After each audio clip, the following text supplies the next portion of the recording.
Good morning.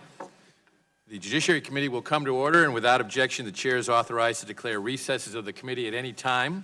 We welcome everyone to this morning's hearing on transparency and accountability, examining Google and its data collection, use, and filtering practices.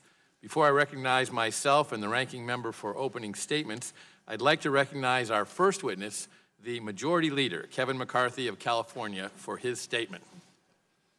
Welcome. Well, thank you, Mr. Goodlatte, Chairman Goodlatte, for working with me to organize this hearing.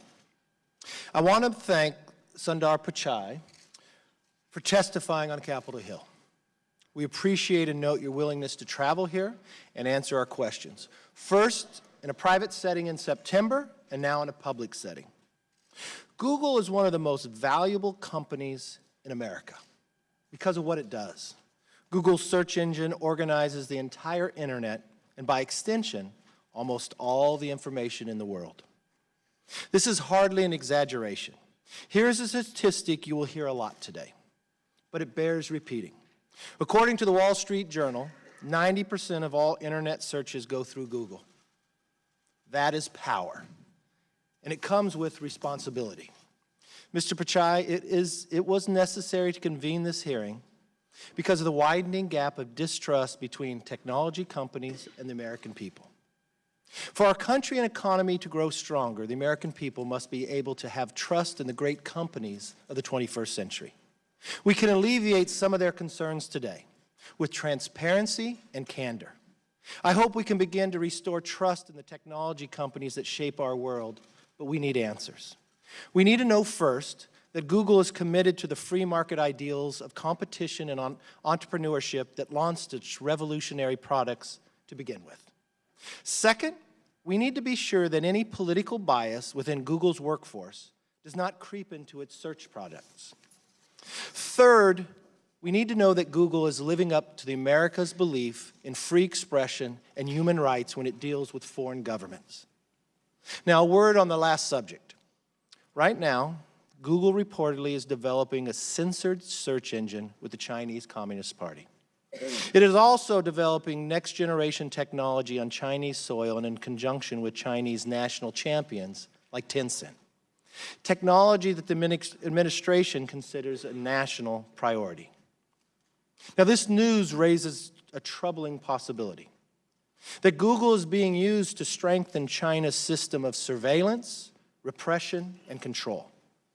Right this very second, China's authoritarian system detains more than 1 million religious minorities in re-education camps. Mr. Pichai, I urge you to reflect on that fact and on the promise your company made when it pulled out of the China market in 2010. And I applauded you for that move in 2010.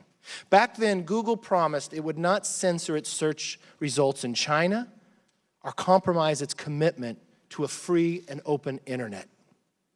Now, in light of these recent events, I think the American people deserve to know, is something changed? And if so, what? All of these topics, competition, censorship, bias, and others point to one fundamental question that demands the nation's attention.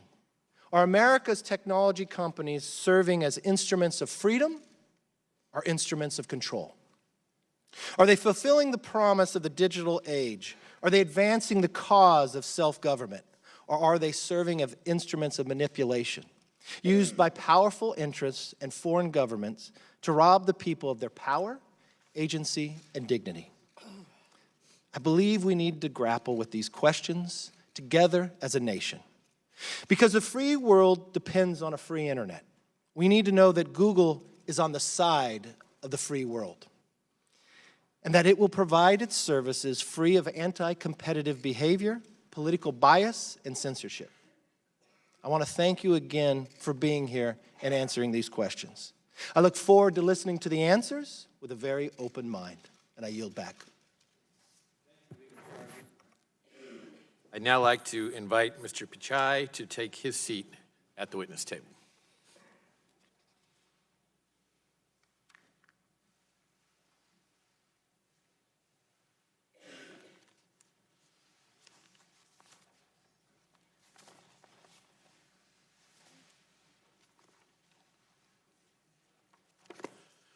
Without objection, the chair now recognizes the ranking member, Mr. Nadler, for a point of personal privilege to recognize a member of his staff, a very distinguished member of his staff.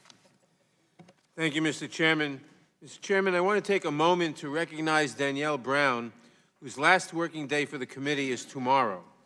Danielle has served on the Judiciary Committee Democratic staff for more than a decade in a variety of roles, beginning as staff assistant and then going to counsel, parliamentarian, chief legislative counsel, and most recently, deputy chief counsel. Danielle has been essential to the operations of this committee, and she has been involved in nearly every important piece of committee business over the last decade. Her interests and expertise range from protecting vulnerable immigrants to ensuring reproductive freedom and preserving vital consumer protections. She is leaving us now, unfortunately, to become general counsel and parliamentarian of the Ways and Means Committee. Our loss is surely their gain. I wish her well. I appreciate her wise counsel. I thank her for all of her years of service to this committee, and I hope the committee will join me in thanking her for her years of service to this committee. Would the gentleman yield?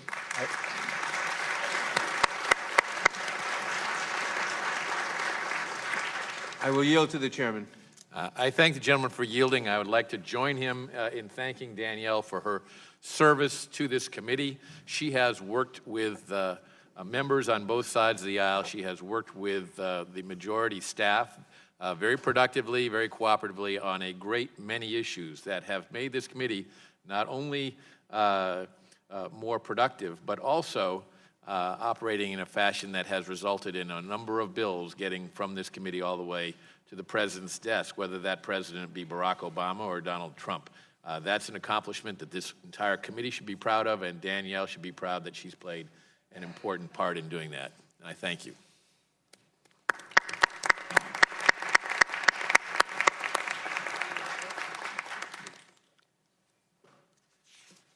I now recognize myself for an opening statement. In the United States, Google operates the preeminent internet search engine, the leading email service provider, and the Android operating system, which runs most of the smartphones in the United States. When a consumer performs an internet search, sends an email, or uses his or her smartphone, Google collects information on that person. In fact, almost every minute of every day, the Android operating system sends information about the exact location, temperature, barometric pressure, and speed of movement of every phone that runs on the Android operating system. With Americans carrying their smartphones all day, every day, Google is able to collect an amount of information about its users that would even make the NSA blush. Of course, when users click through the terms of service for these services, they do consent to such collection. But I think it is fair to say that most Americans have no idea the sheer volume of detailed information that is collected. Today, I hope to get answers on the extent of data collection and use by Google. In addition, decades ago, Congress passed the Communications Decency Act, including Section 230 of that act, which allows service providers to remove lewd, lascivious, excessively violent, or otherwise objectionable content from their platforms. This law allows service providers to remove illegal materials, including child pornography and content that is illegal under our intellectual property laws. While meant to allow them to block illegal, obscene, and harmful materials, there is some discretion that service providers, by necessity, must use to make decisions about what content is harmful or objectionable. Given Google's ubiquity in the search market, Google is often consumers' first and last stop when searching for information on the internet. As such, this committee is very interested in how Google makes decisions about what constitutes objectionable content that justifies filtering, and who at Google makes these decisions. Given the revelation that top executives at Google have discussed how the results of the 2016 elections do comply with Google's values, these questions have become all the more important. While it is true that Google is not a government entity, and so it does not have to comply with the First Amendment, the American people deserve to know what types of information they are not getting when they perform searches on the internet. The market works best when information about products and services is readily available. And so today, on behalf of this committee and the American consumer, I hope to get answers from Mr. Pichai regarding who at Google makes the judgment calls on whether to filter or block objectionable content and what metrics Google uses to make those decisions. I want to thank Google's CEO for his willingness to testify today and to answer these and other questions. With respect to search results, algorithmic screening is the primary means through which Google sorts data and information. Google's search algorithm, for example, calculates what is presented to a user based on the variables the user inputs into the search bar. At its best, Google's algorithm reaches the best answer in the least amount of time while providing choices to the user by ranking pages most relevant to the search inquiry. Of course, by ranking pages, Google search always favors one page over another. This kind of bias appears harmless. After all, the point of a search is to discriminate among multiple relevant sources to find the best answer. This process, however, turns much more sinister with allegations that Google manipulates its algorithm to favor the political party it likes, the ideas that it likes, or the products that it likes. There are numerous allegations in the news that Google employees have thought about doing this, talked about doing this, and have done it. The dangerous implications to a fair democratic process cannot be understated. One study performed by psychologist Robert Epstein has revealed that internet search rankings have a significant impact on consumer choices, mainly because users trust and choose higher-ranked results more than lower-ranked results. After performing 5 relevant double-blind randomized controlled experiments using a total of 4,556 undecided voters representing diverse demographic characteristics of the voting populations of the United States and India, the study revealed that biased search rankings can shift the voting preferences of undecided voters by 20% or more. The shift can be much higher in some demographic groups, and search ranking bias can be masked so that people show no awareness of the manipulation. The potential for this kind of bias is clearly problematic and is further compounded by the fact that Google every day collects mountains of information about its users while they are actively engaged with a Google product or even when they are not. According to a study conducted by Vanderbilt University, a dormant, stationary Android phone with Chrome active in the background communicated location information to Google 340 times during a 24-hour period, or at an average of 14 data communications per hour. The collection of location data may be obvious to most users, but they are often unaware of the many sensors that the Android platform supports, including an accelerometer, a barometer, and a photometer. These sensors, in addition to the cameras and microphone on a mobile device, can collate into a very accurate picture of where a user is, what they are doing, and who else is there. The shocking amount of information that Google collects via its phones was recently featured on Good Morning America, in which a reporter using an Android phone with no SIM card that wasn't connected to the internet discovered that the phone collected the device's movement, even identifying the mode of transportation, such as the subway or even a bicycle, and at times taking 10 sensor readings per minute. Moreover, Google's practice of reinforcing its dominance in light of allegations of self-serving bias creates little choice for consumers across the spectrum of internet-based products or services. Given that Google's ads show up on non-Google websites, and Google's search engine is being used as the default search tool on other products, such as the Apple phone, it is almost impossible to avoid Google altogether. Google is many things. It's one of the largest data collectors ever seen in human history. It's an advertiser that can get the right product to the right customer at precisely the right time. Google is also an internet giant, directing over 3.5 billion searches per day. With this massive authority, however, comes the potential for far-reaching abuse. The mere suspicion that Google manipulates its products and features for self-serving or even political purposes raises serious concerns about its business practices, its impact on free speech and our democratic process, and Americans' trust that the information gathered about them in their day-to-day lives is done with their knowledge and is not being used against them. My hope is that through our inquiries today, we will ensure more transparency and accountability going forward. Last, despite the nature and scope of today's hearing, Google is still the story of the American dream. The company was started by two individuals in a garage and grew to be one of the most successful companies in the world. 2 decades ago, we could not fathom instantaneous access to more information than that which is contained in all the encyclopedias in the world. Now we take that for granted because of the innovative services Google provides. With that, I want to again thank our witness for his presence here today. I look forward to your testimony. It's now my pleasure to recognize the ranking member of the committee, the gentleman from New York, Mr. Nadler, for his opening statement. Thank you, Mr. Chairman. Mr. Chairman, our society has become increasingly reliant on social media and other online platforms to obtain, create, share, and sort information. This information helps us make decisions ranging in importance from where to make dinner reservations to which candidate to vote for in a presidential election. The public's increasing use of these platforms has generated many positive benefits for society, but it has also given rise to some troubling trends.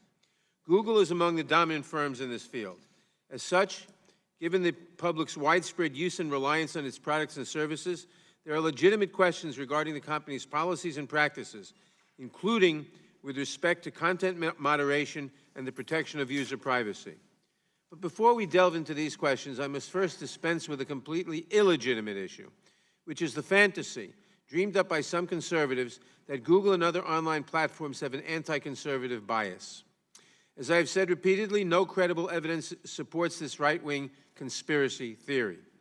I have little doubt that my Republican colleagues will spend much of their time presenting a laundry list of anecdotes and out-of-context statements made by Google employees as supposed evidence of anti-conservative bias. But none of that will actually make it true. But this fact-free propaganda does help generate the mistrust that the majority leader referred to a few moments ago.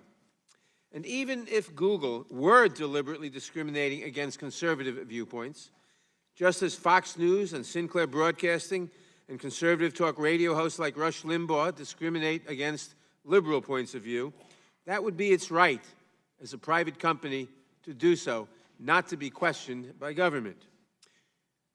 During the Reagan administration, about 35 years ago, the Federal Communications Commissioners appointed by Ronald Reagan abolished what we used to have called the Fairness Doctrine, which placed an obligation on broadcasters who use the public airwaves to be fair to different points of view.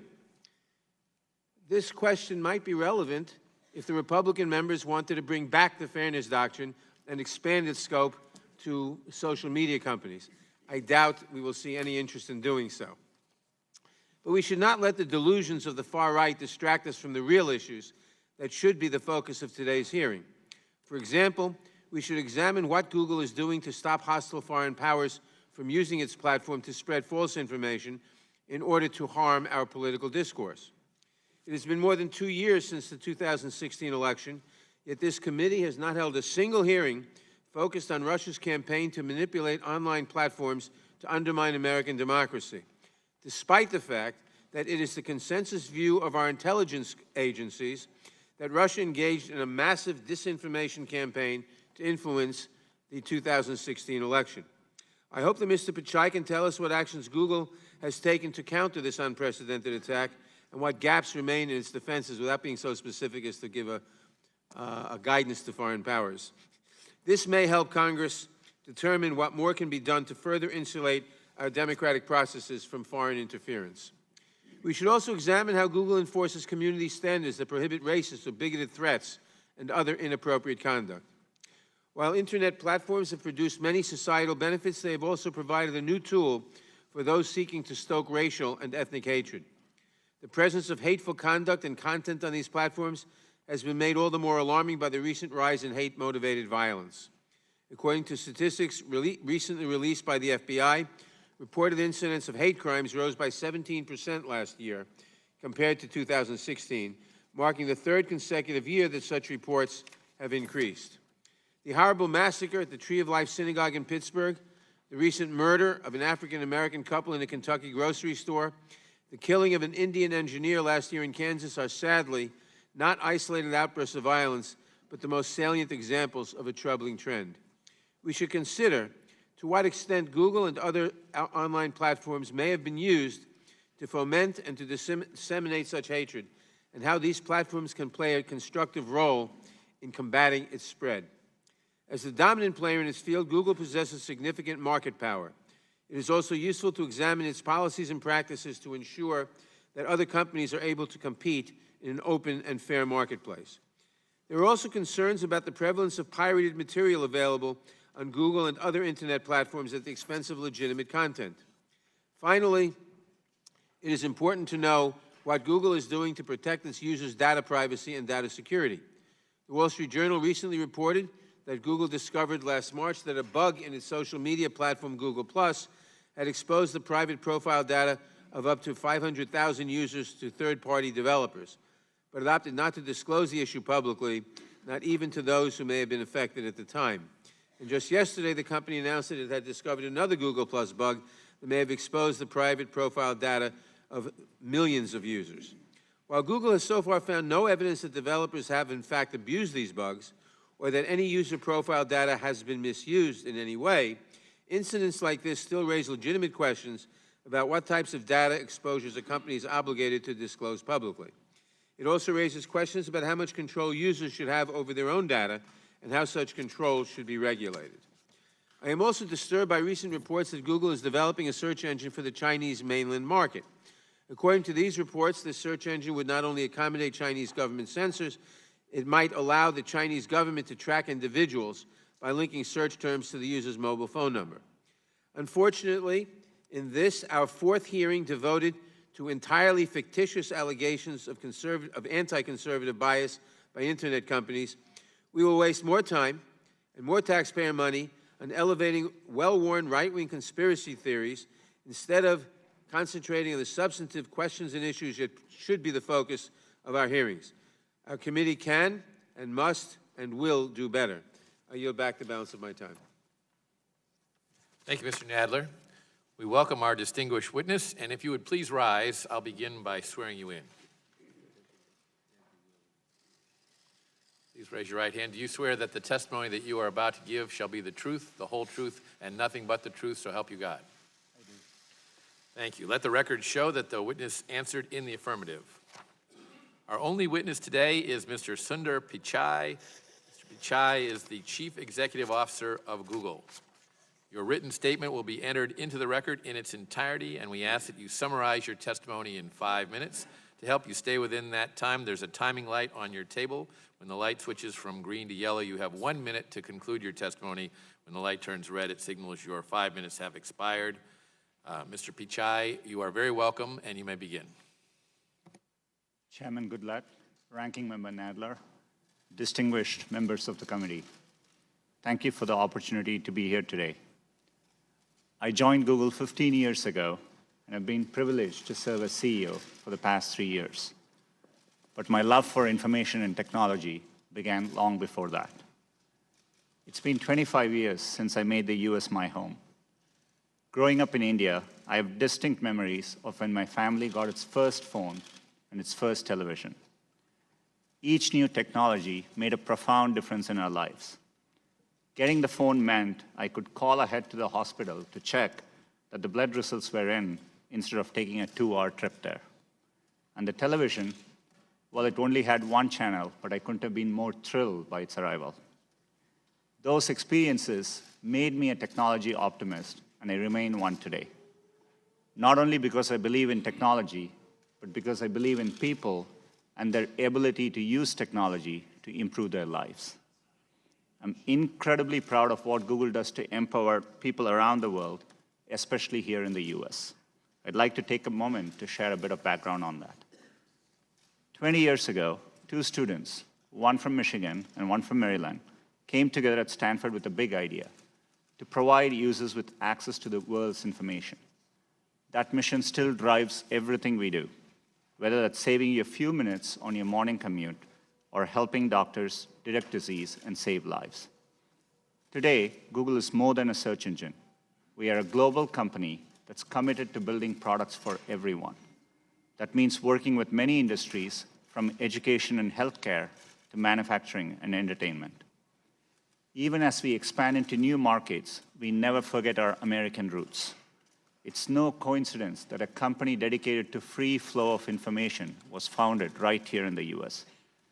As an American company, we cherish the values and freedoms that have allowed us to grow and serve so many users. And I'm proud to say we do, and we will continue to work with the government to keep our country safe and secure. Over the years, our footprint has expanded far beyond California to states such as Texas, Virginia, Oklahoma, and Alabama. Today in the US, we are growing faster outside of the Bay Area than within it. I've had the great opportunity to travel across the country and see all the places that are powering our digital economy, from Clarksville to Pittsburgh to San Diego, where we recently launched a partnership with the USO to help veterans and military families. Along the way, I've met many people who depend on Google to learn new skills, find jobs, or new businesses. Over the past year, we have supported more than 1.5 million American businesses. And over the past 3 years, we have made direct contributions of $150 billion to the US economy, added more than 24,000 employees, and paid over $43 billion to our US partners across Search, YouTube, and Android. These investments strengthen our communities and support thousands of American jobs. They also allow us to provide great services to our users to help them through the day. It's an honor to play this role in people's lives. And it's one we know comes with great responsibility. Protecting the privacy and security of our users has long been an essential part of our mission. We've invested an enormous amount of work over the years to bring choice, transparency, and control to our users. These values are built into every product we make. We recognize the important role of governments, including this committee, in setting rules for the development and use of technology. To that end, we support federal privacy legislation and proposed a legislative framework for privacy earlier this year. Users look to us to provide accurate, trusted information, and we work hard to ensure the integrity of our products. We have put a number of checks and balances in place to ensure they continue to live up to our standards. I lead this company without political bias and work to ensure that our products continue to operate that way. To do otherwise would be against our core principles and our business interests. We are a company that provides platforms for diverse perspectives and opinions, and there is no shortage of them amongst our employees. Some Googlers are former servicemen and women who have risked much in defense of their country. Some are civil libertarians who fiercely defend freedom of expression. Some are parents who worry about the role technology plays in our households. Some, like me, are immigrants who are profoundly grateful to the freedoms and opportunities it offers. And some of us are many of these things. Let me close by saying that leading Google has been the greatest professional honor of my life. It's a challenging moment for our industry, but I'm privileged to be here. I greatly appreciate you letting me share the story of Google and our work to build products worthy of the trust users place in us. Thank you for the opportunity, and I look forward to answering your questions. Thank you. We'll now proceed under the 5-minute rule with questions, and I'll begin by recognizing myself. Mr. Pichai, is it true that the Android operating system sends Google information every few minutes, detailing the exact location of a smartphone within a few feet, the speed of movement of the phone, the altitude of the phone sufficient to determine what floor of a building the phone is on, the temperature surrounding the phone, and other readings? And if so, with Americans carrying their phones with them virtually at all times, doesn't the collection of this volume of detailed information really mean that Google is compiling information about virtually every movement an individual with a smartphone is making every hour of every day? Mr. Chairman, thank you for that question. Today, for any service we provide our users, we go to great lengths to protect their privacy, and we give them transparency, choice, and control. Android is a powerful platform and provides smartphone for over 2 billion people. And as part of that, it depends on the applications users choose to use. If you're using a fitness application, which is detecting the number of steps you walk, you expect it to send that information. But it's a choice users make. We make it clear, and it depends on the use cases. So the answer to my question, my first question is yes. Is that correct, that the information that I cited is gathered by Google? For Google services, you have a choice of what information is collected, and we make it transparent. Now, I understand there are uses that consumers make use of. I use it to keep track of the number of steps I walk. I understand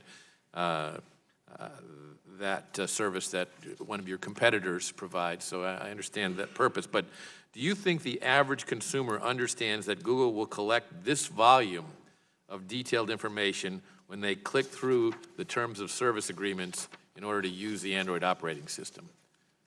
It's really important for us that, that average users are able to understand it. This is why we do something called privacy I checkup. think average users read the terms of service and the updates that are very frequently sent to us?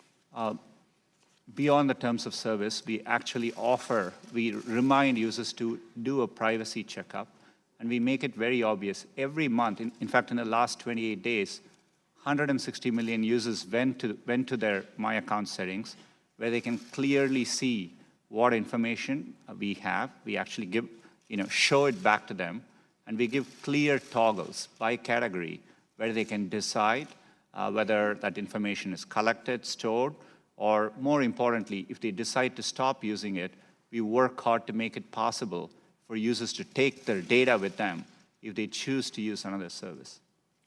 Let me switch to the issue of Section 230 of the Communications Decency Act. You heard me say in my opening statement that this provides broad liability protections for you and other technology companies for good faith restrictions that when Google thinks something is obscene, lewd, lascivious, filthy, excessively violent, harassing, or otherwise objectionable. On the other hand, objectionable material, by whatever standard applied, likely elicits the most engagement from users on your site. And for Google, increased engagement potentially means increased revenue. However, it is important for Google to make very clear where it draws the line, and I don't believe Google has done its best to make that clear.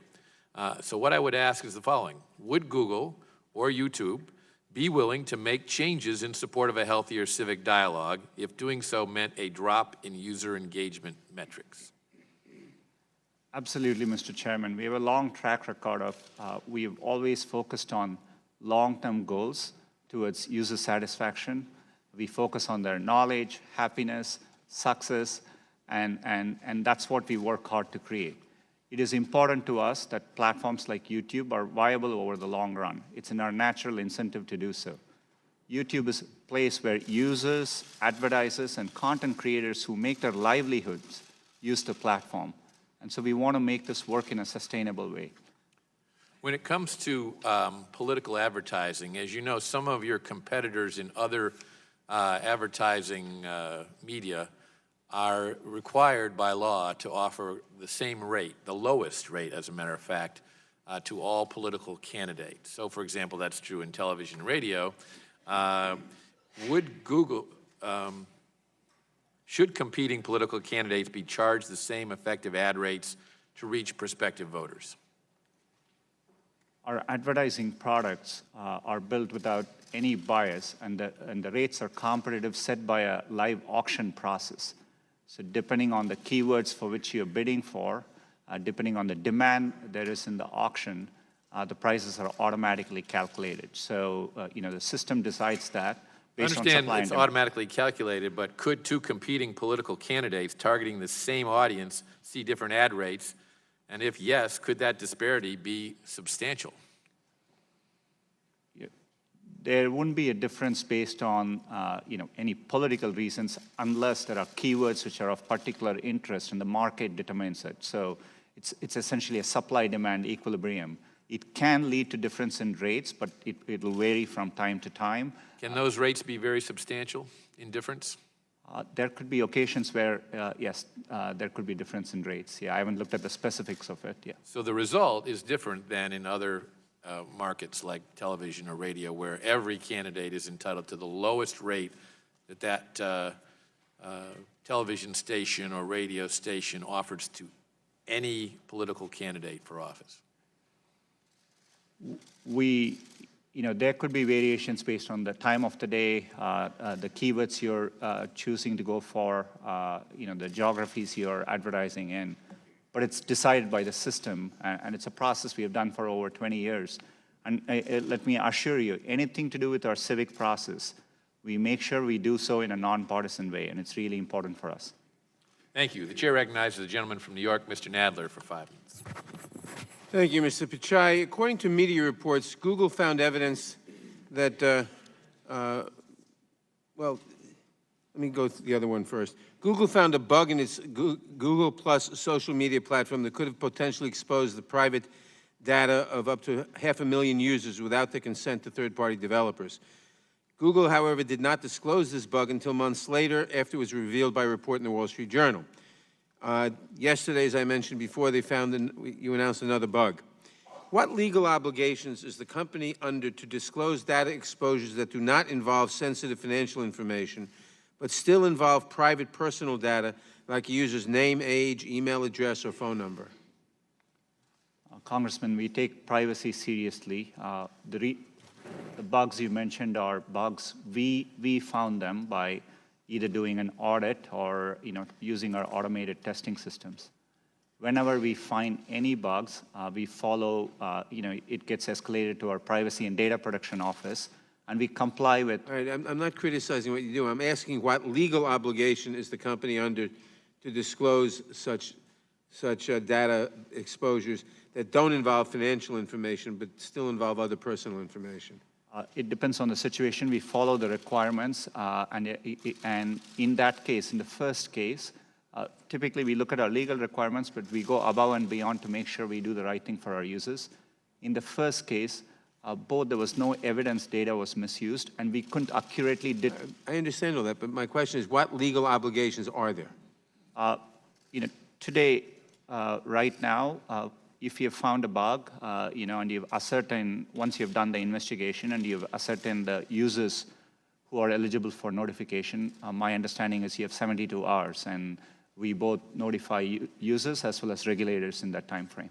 Okay, thank you. Now, according to media reports, Google found evidence that Russian agents spent thousands of dollars to purchase ads on its advertising platforms that span multiple Google products as part of the Russian agents' campaign to interfere in the election 2 years ago. Additionally, Juniper Downs, head of global policy for YouTube, testified in July that YouTube had identified and shut down multiple channels containing thousands of videos associated with the Russian misinformation campaign. Does Google now know the full extent to which its online platforms were exploited by Russian actors in the election 2 years ago? We have, we undertook a very thorough investigation, and in 2016, we now know that there were 2 main ad accounts linked to Russia, which advertised on Google for about $4,700 in advertising. We also found other limited. Total of $4,700? That's right. Which was, no amount is okay here, but we found limited activity, improper activity. We have learned a lot from that, and we've, dramatically increased the protections we have around our election offerings. Leading up to the current elections, we again found limited activity, both from the Internet Research Agency in Russia, as well as accounts linked to Iran. And what specific steps have you taken, including during the recent 2018 elections, to protect against further interference by Russia or other hostile foreign powers? We have undertaken a significant review of how ads are bought. We look for the origin of these accounts. We share and collaborate with law enforcement, other technology companies, and we essentially are investing a lot of effort and oversight in this area. And looking ahead to the next Congress, I assume we can have your assurances that Google will work with this committee as we examine the issue of how to better secure our elections from future foreign interference? Congressman, protecting our elections is foundational to our democracy, and you have my full commitment that we'll do that. Okay, my last question, because time is running out. What are you doing, what is Google doing to combat the spread of white supremacy and right-wing extremism across YouTube? Congressman, YouTube is an important platform. We do want to allow for diverse perspectives and opinions, but we have rules of the road. We have clear content policies, and we have policies against many categories, and we are transparent about these policies. And, and when we find violations on our policies, we do remove those videos and handle content. When you find violations, you what? Of our policy. For example, we have policies against hate speech, and we clearly define them. And if we find any violations there, we do take down content. When you take down the content, do you note who put it up so you can flag future content from the same sources? We look at it on a video-by-video basis. To the extent there are repeat offenses from a same account, we do take into account, and we notify the content creator, and we follow up accordingly. Thank you very much. I yield back. Chair recognizes the gentleman from Texas, Mr. Smith, for 5 minutes. Thank you, Mr. Chairman. Mr. Chairman, Google has revolutionized the world, though not entirely in the way I expected. Americans deserve the facts objectively reported. The muting of conservative voices by internet platforms has intensified, especially during the presidency of Donald Trump. More than 90% of all internet searches take place on Google or its subsidiary, YouTube, and they are curating what we see. Google has long faced criticism for manipulating search results to censor conservatives. Conservative individuals and organizations have had their pro-Trump content tagged as hate speech or had their content reduced in search results. And enforcement of immigration laws has been tagged as hate speech as well. Such actions pose a grave threat to our democratic form of government. PJ Media found that 96% of search results for Trump were from liberal media outlets. In fact, not a single right-leaning site appeared on the first page of search results. This doesn't happen by accident, but is baked into the algorithms.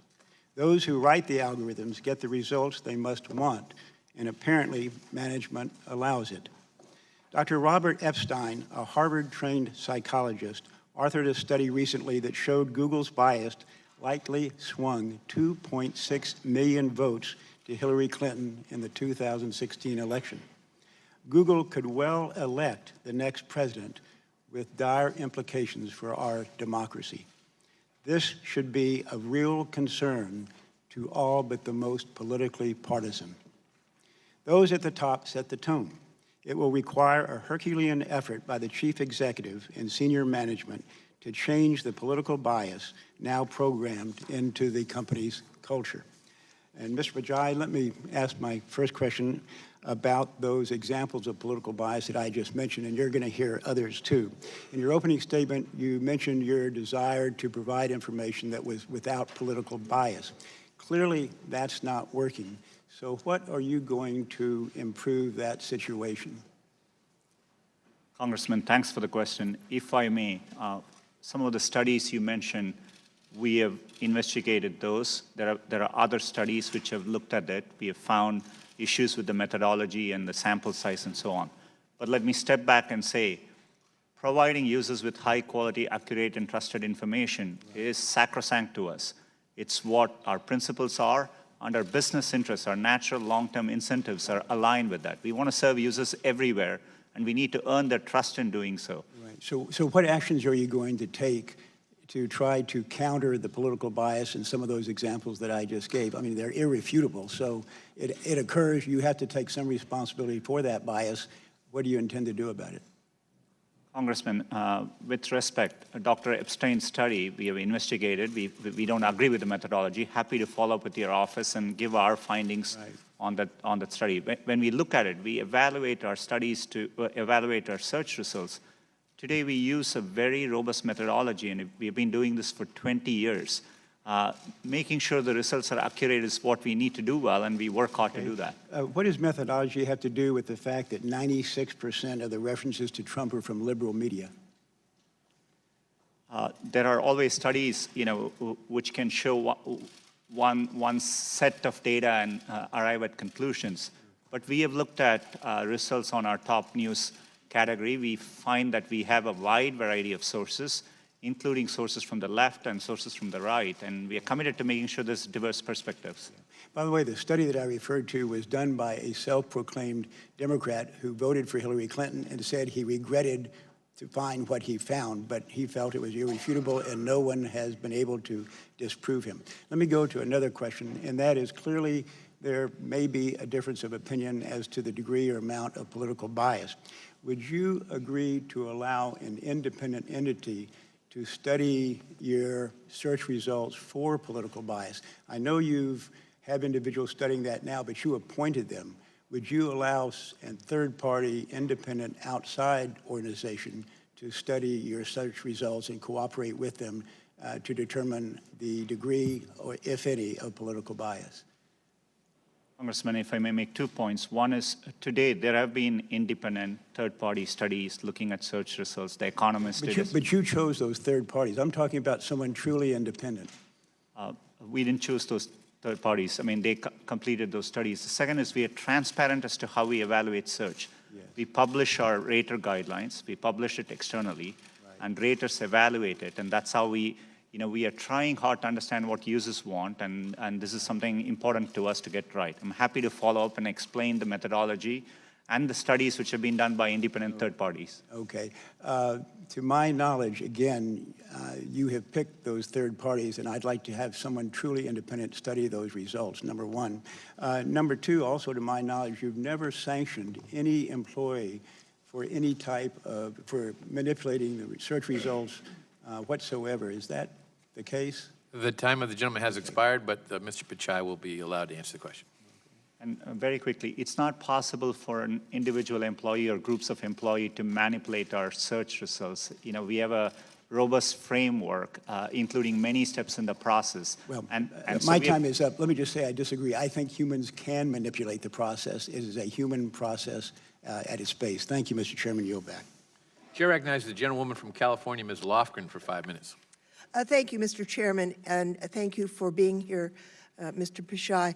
Google is located in Santa Clara County, my home, and I've got to say that, in contrast to the recent Amazon effort for a headquarters, Google is proposing to establish a facility in downtown San Jose, and they didn't ask for any tax subsidies. In fact, they're purchasing the land and paying the city gobs of money. I'm going to be parochial and ask a question, because I think most people in San Jose are excited by the proposal, but there's anxiety about the impact on housing and whether Google intends to be a partner with the city of San Jose to make sure that we accommodate the housing that will be necessary for the 20,000 additional employees that are proposed in San Jose. Sorry, I missed the last part of your question. Whether you would be a partner with the city in helping to provide additional housing to accommodate these employees. Congressman, it's an important question. We deeply care about the community where we work. As part of this effort, we have done wide outreach, and we have committed to making sure there is affordable housing at varying affordability levels as part of the development. Thank you so much. And we are already in touch with the city leaders there. Thank you so much. There's so many questions, and we're not going to be able to deal with them all today. I'm hoping in the next Congress we will be able to visit with you and other tech companies to go through issues of privacy, data localization and its relationship to human rights, competition policies, the issue of takedown requests by authoritarian regimes, encryption policy and what's going on in Australia, filtering and confirmation bias and its impact on society generally, both culturally and politically. But we can't do that in the 5 minutes we have here today. So I would just like to revisit some of the questions that have already been asked. The chairman asked about location policies in your Android system, and you pointed to various apps that might provide information. Let's say I got an Android phone, but unlike most people, I don't have a single app on that phone. What information would be collected? Congresswoman, there is a device-specific location setting, which you can turn on or off.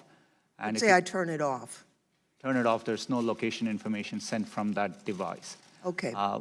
But this is a complex area. There are times, for example, your IP address may include some location information. Correct. It's an area we are committed to doing more to make it easier. Now, manipulation of search results. I think it's important to talk about how search works.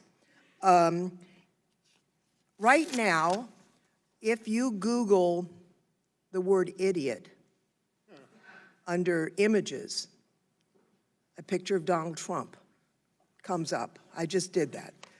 How would that happen? How does search work so that that would occur?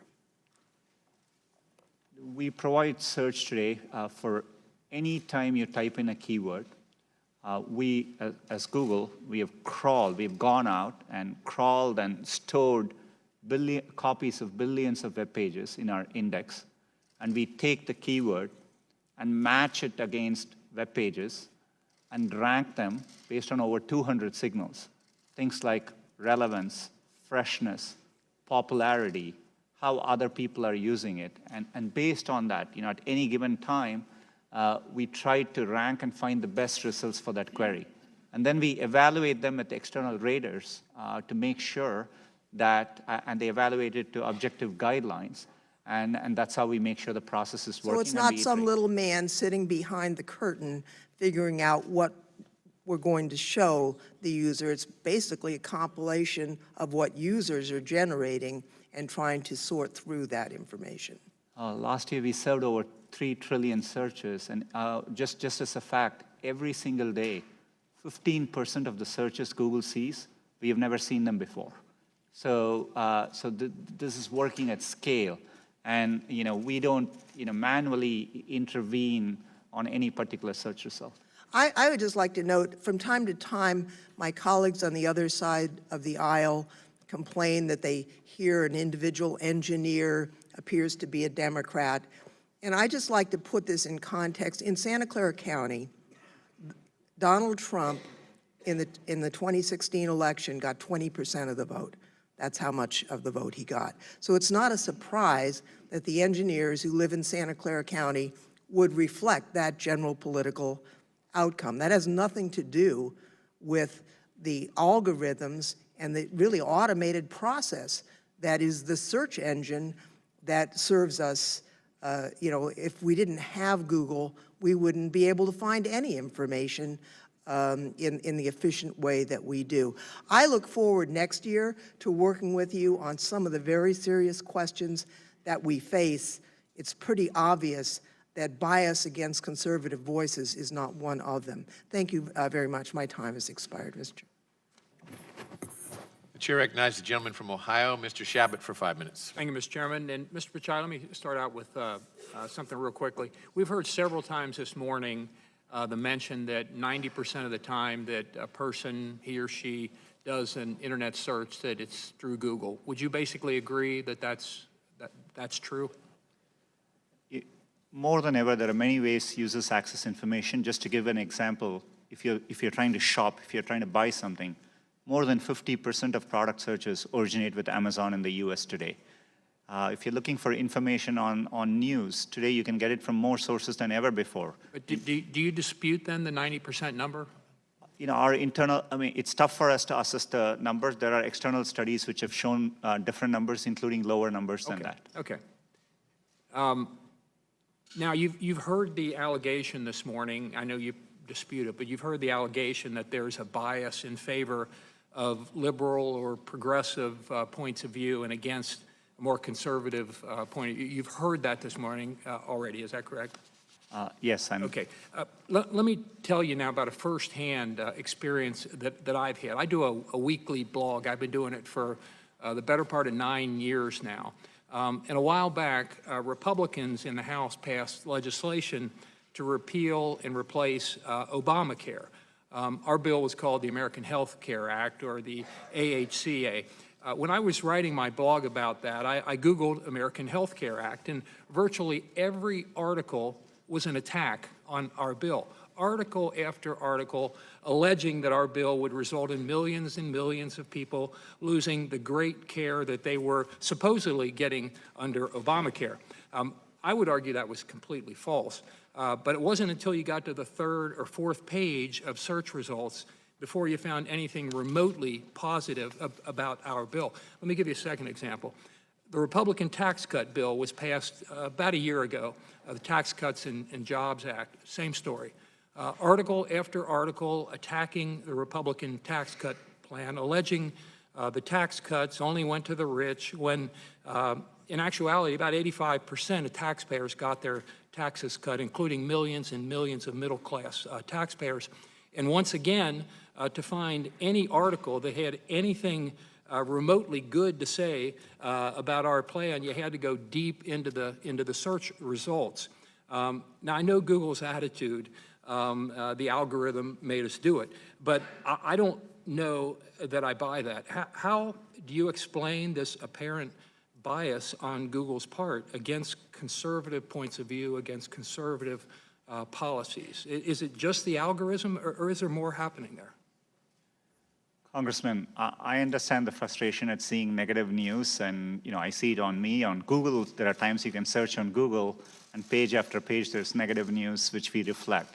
But what is important here is we use a robust methodology to reflect what is being said about any given topic at any particular time. And we try to do it objectively using a set of rubrics. It is in our interest to make sure we reflect what's happening out there in the best objective manner possible.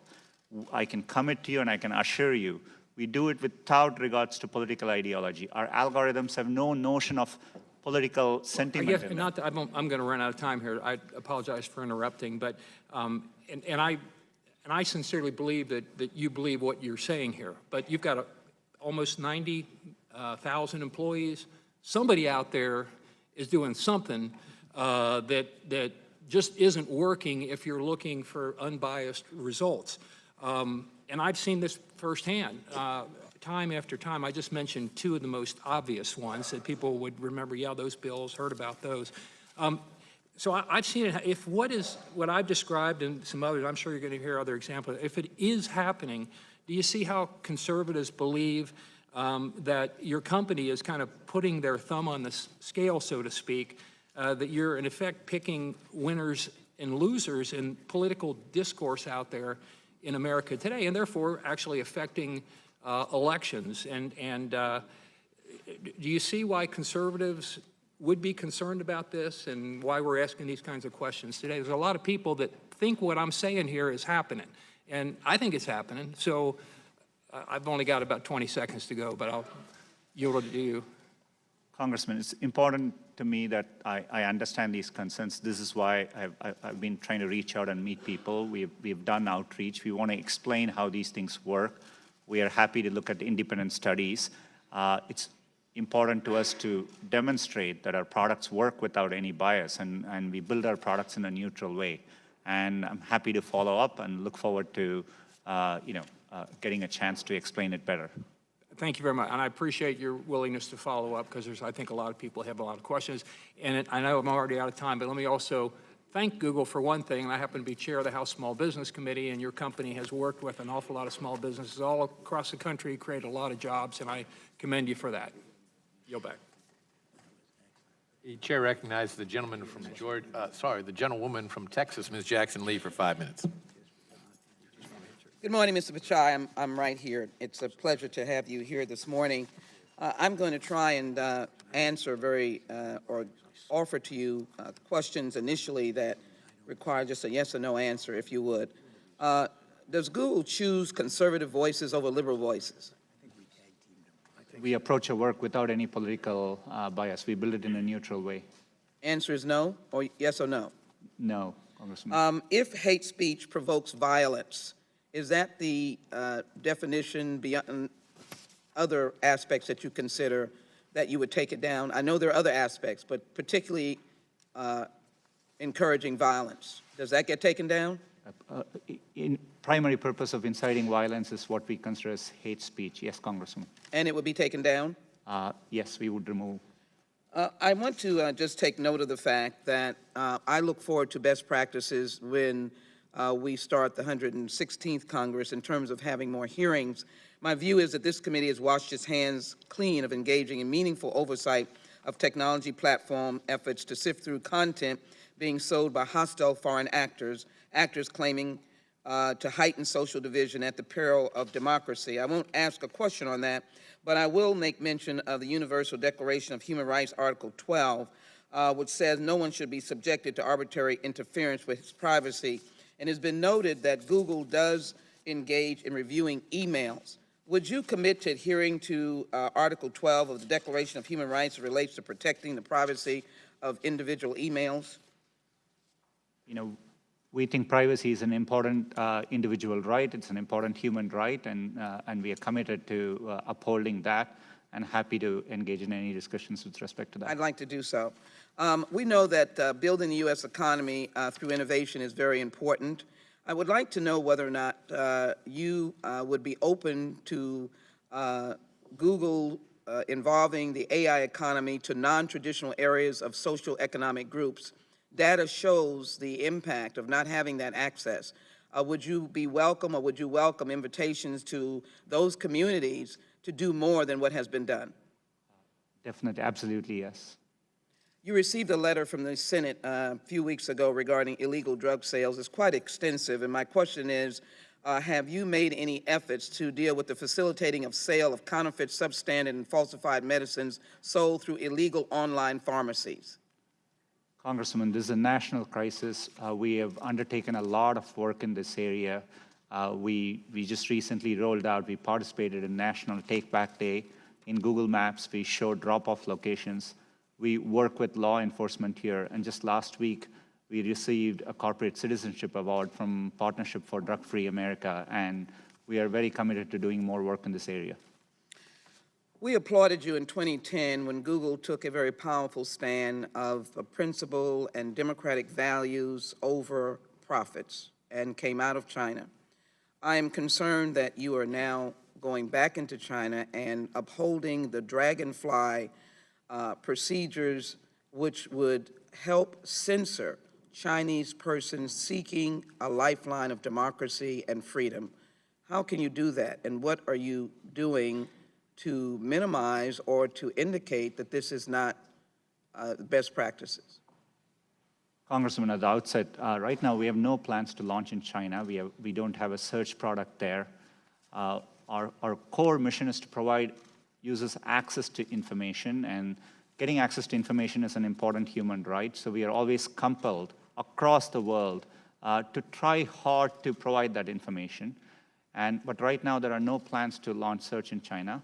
I'm committed to being fully transparent, including with policymakers, to the extent we ever develop plans to do that. I'd like to pursue that with you, and I thank you for that. I think that was an important statement. My community is diverse. As you well may have heard, the Congressional Black Caucus has been working extensively with Google and other search engines to recognize there are not enough individuals of diversity and African Americans. My district has a huge number of musicians, artists, and creators from all areas of entertainment. I'd be interested in what efforts are being taken by Google's platform, YouTube, to promote diversity and inclusion with its employees. What are the demographics of YouTube's U.S. employees?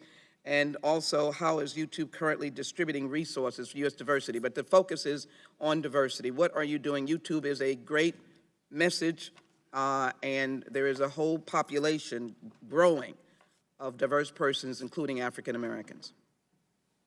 Diversity is an area where we are very committed to. YouTube, as you highlighted, is a platform where, as we reach out to content creators, we want to ensure there is diverse perspectives, and we do reach out to minority communities, and we engage with them to make sure they have a voice on the platform. It's something we are committed to doing. As a company, we have been undertaking a lot of work. We were one of the first to publish a transparency report. We publish our representation numbers externally. There is a lot more work left to do. We acknowledge that, but it's an area I know we have engaged with the Congressional Black Caucus, and we're committed to doing more. Let me invite you to Texas and the 18th Congressional District on these very important issues, and I'd like to work with Google as we go forward on some of the many issues that I've raised here today. It would be a pleasure to do that. I thank you very much. Mr. Chairman, I'd like to put into the record a letter from epic.org dated December 10th, 2018. Ask unanimous consent, Mr. Chairman. Without objection. And let me thank the witness for his testimony. Thank you also for your work. Chair thanks the gentleman. Recognize the gentleman from California, Mr. Issa, for 5 minutes. Thank you, Mr. Chairman.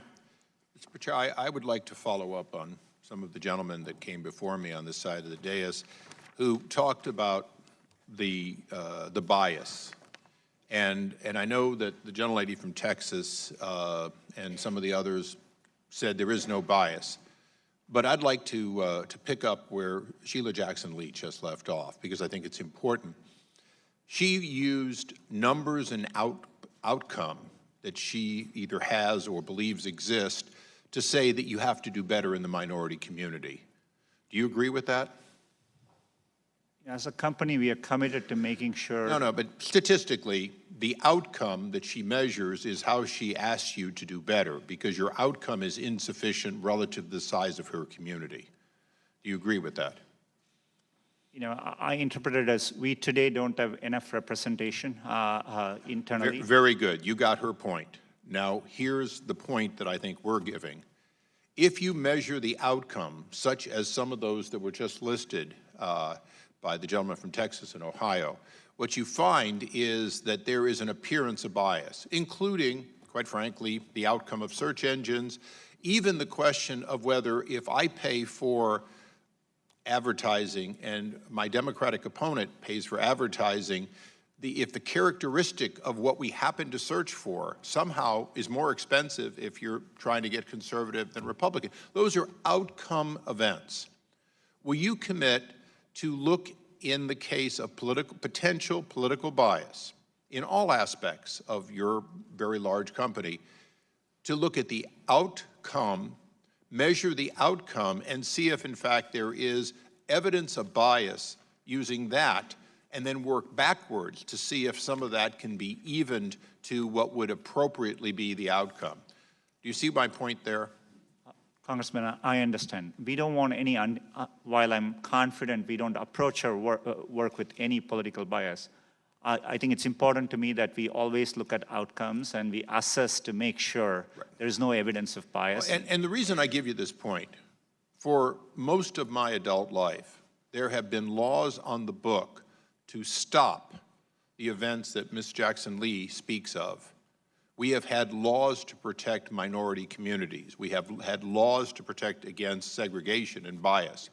And yet, there are measurements that are still being used, including, quite frankly, we create districts that are dedicated to minorities in this country under federal orders because of a history or a measurement of outcome.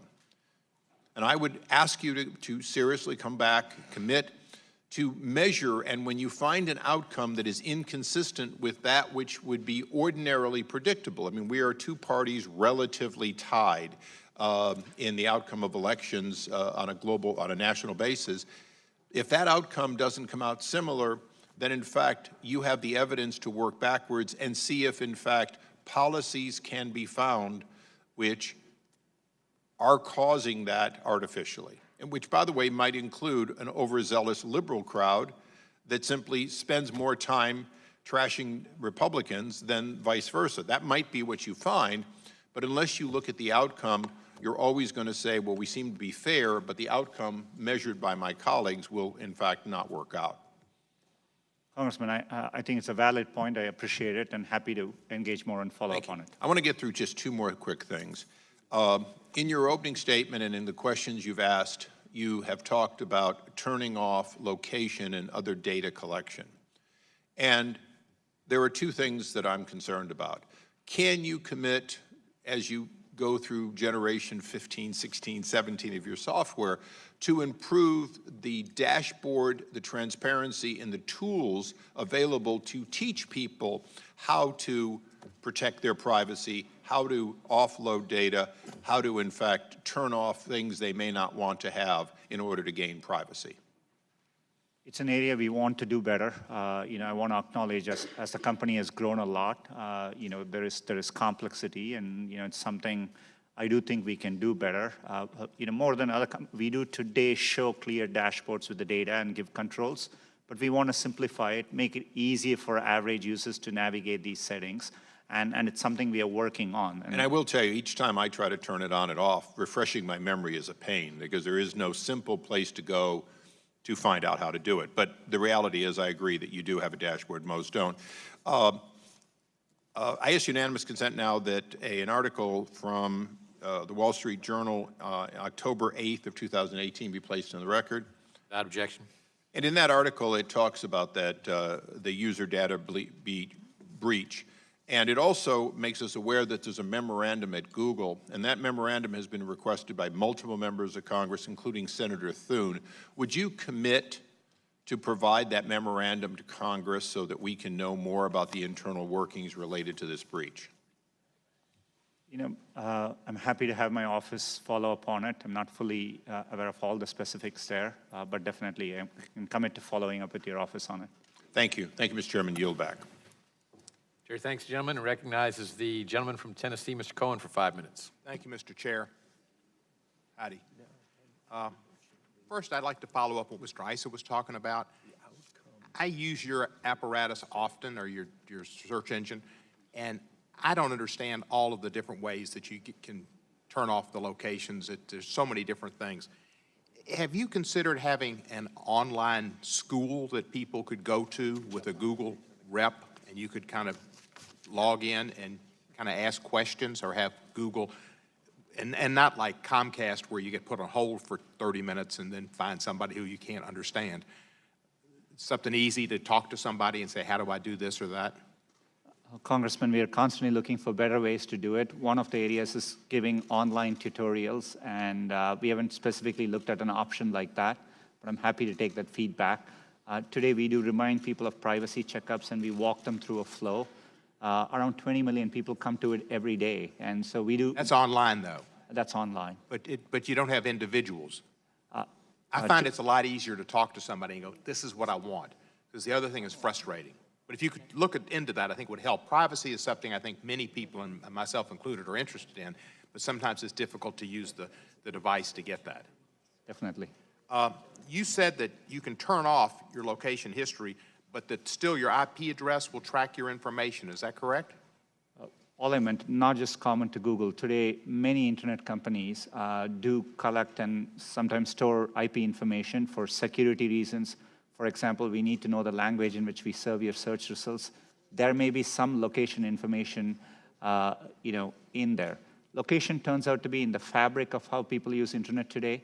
I do think it's important there is legislation in this area. As a company, we want to try and simplify things and be state of the art, but it is a complex area. We realize we need to do better, and we are working on it. Question about Russia.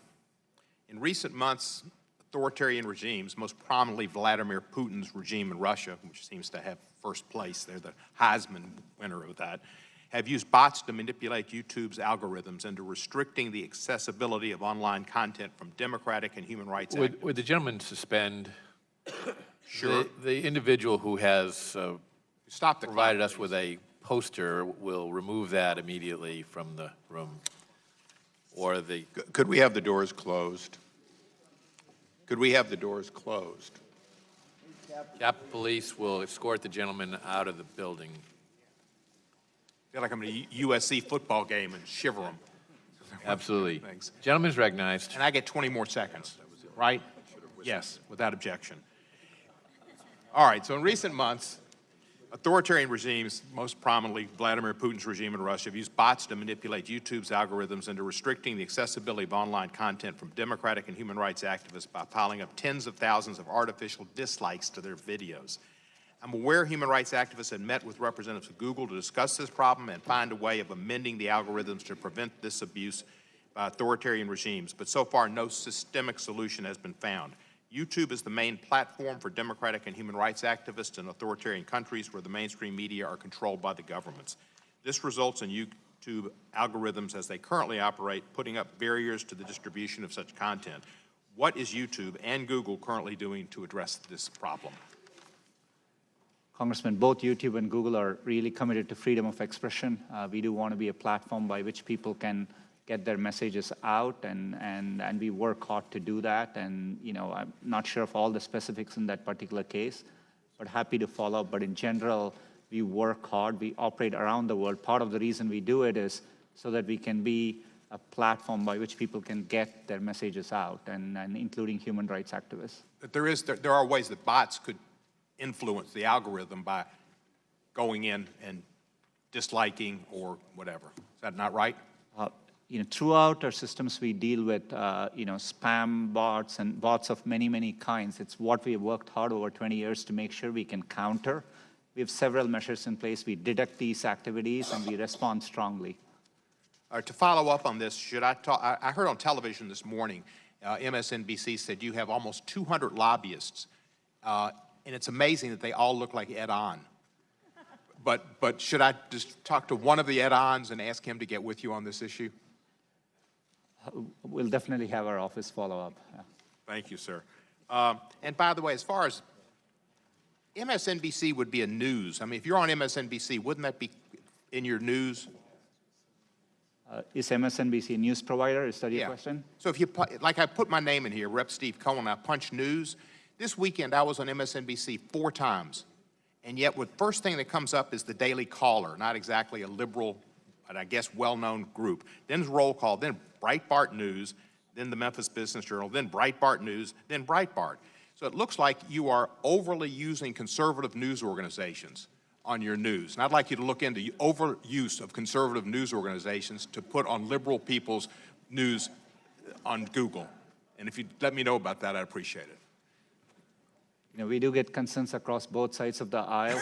You know, I can assure you we do this in a neutral way, and we do this based on that specific keyword, what we are able to assess as the most relevant information. And I'm sure you try to, but it's hard for me to fathom being on MSNBC for like 8 minutes each show, 4 times, and there's more content on Breitbart News than MSNBC.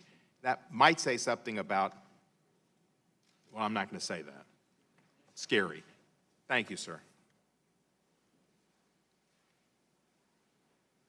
Chair recognizes the gentleman from Ohio, Mr. Jordan, for 5 minutes. Thank you, Mr. Chairman. Mr. Pichai, in your opening statement, you said, I lead this company without political bias and work to ensure that our products operate that way.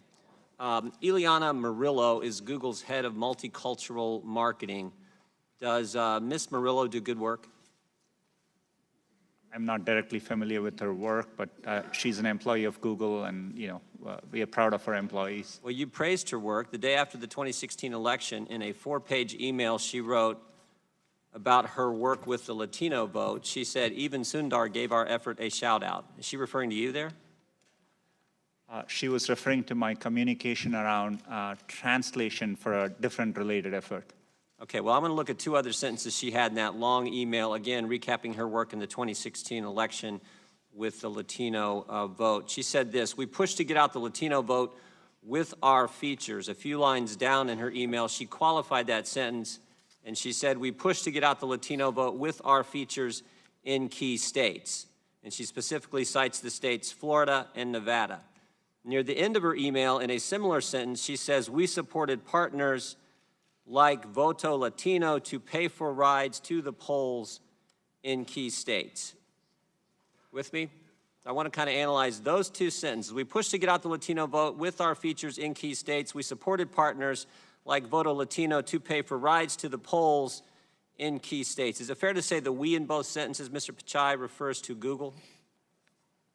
Congressman, we are very concerned whenever there are allegations like that. Our team looked into it. I'm not asking that question. I'm asking, is it fair to say the we in both sentences refers to the company Google? As Google, we wouldn't participate in any partisan efforts around any civic process, so you know, I don't think so. So we pushed and we supported partners like Voto Latino to pay for rides in polls in key states, and we pushed to get out the Latino vote during the 2016 election. And how were they getting that done? They were getting that done by according to Ms. Morello, you're head of multicultural marketing, by altering your features or configuring your features in such a way and for paying for rides for people to get to the polls.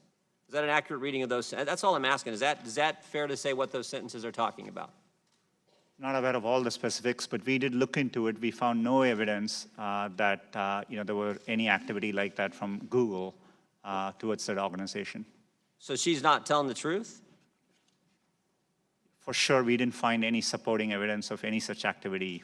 She said she paid for rides to the polls, and they configured their features in such a way as to get out the Latino vote. And look, I actually think that's all okay, right? I think that's just a good corporate citizen encouraging voter participation, encouraging people to participate in our election process. I think so far those sentences are just fine, but then there's 3 words at the end of each sentence that do cause me real concern. And those 3 words are, we push to get out the Latino vote with our features in key states. Now suddenly it gets political. We supported partners like Voto Latino to pay for rides to the polls in key states. Now that makes everything different. So I got really just one question for you. Why? Why did Google configure its features and pay for rides to the polls to get out the Latino vote only in key states?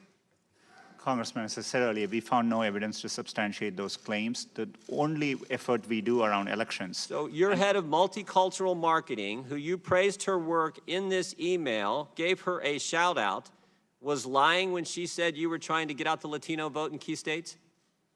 We today, in the US, around elections, we make it, and this is what users look to us for, where to register to vote, where to find your nearest polling place, what are the hours they are open, and we do those things effectively. I appreciate that, Mr. Pichai. I already said that's being a good corporate citizen. What I'm asking is, why did you only do it in key states? We didn't do any such activity as Google on any of these key states. I mean, there are employees, I think Did you push to get out the Latino vote in all states? As Google, we don't have goals around pushing out to get any particular segment. We don't participate in partisan activities. We engage with both campaigns. We support and sponsor debates across both sides of the aisle, and we provide users with information to get to elections. Your head of multicultural marketing said you were pushing to get out the Latino vote, paying for a ride to the polls for the Latino vote only in key states, and you're saying that's not accurate. Yes, that's right. We haven't found any evidence to substantiate any. So she just made it up out of thin air the day after the election and wrote this email to your top executives, and it's not true?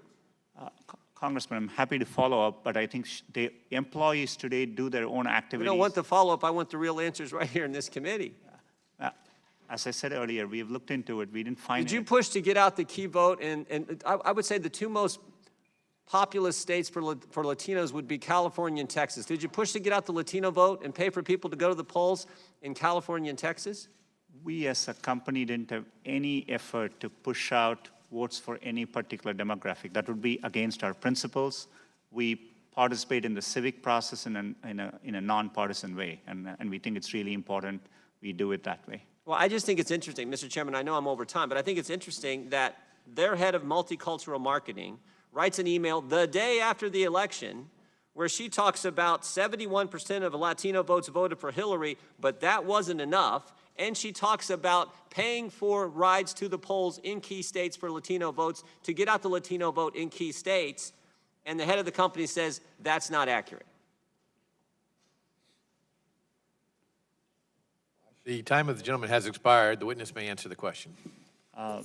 Chairman, I think it's important for us, and we are happy to follow up with Congressman there, and we haven't found any evidence to substantiate those allegations. But does Ms. Murillo still work for the company? It's my understanding she does. Yes, sir. There you go. Chair recognizes the gentleman from Georgia, Mr. Johnson, for 5 minutes. Thank you, Mr. Pichai. Have you ever heard talk of this email that you were just asked about by your head of multicultural marketing?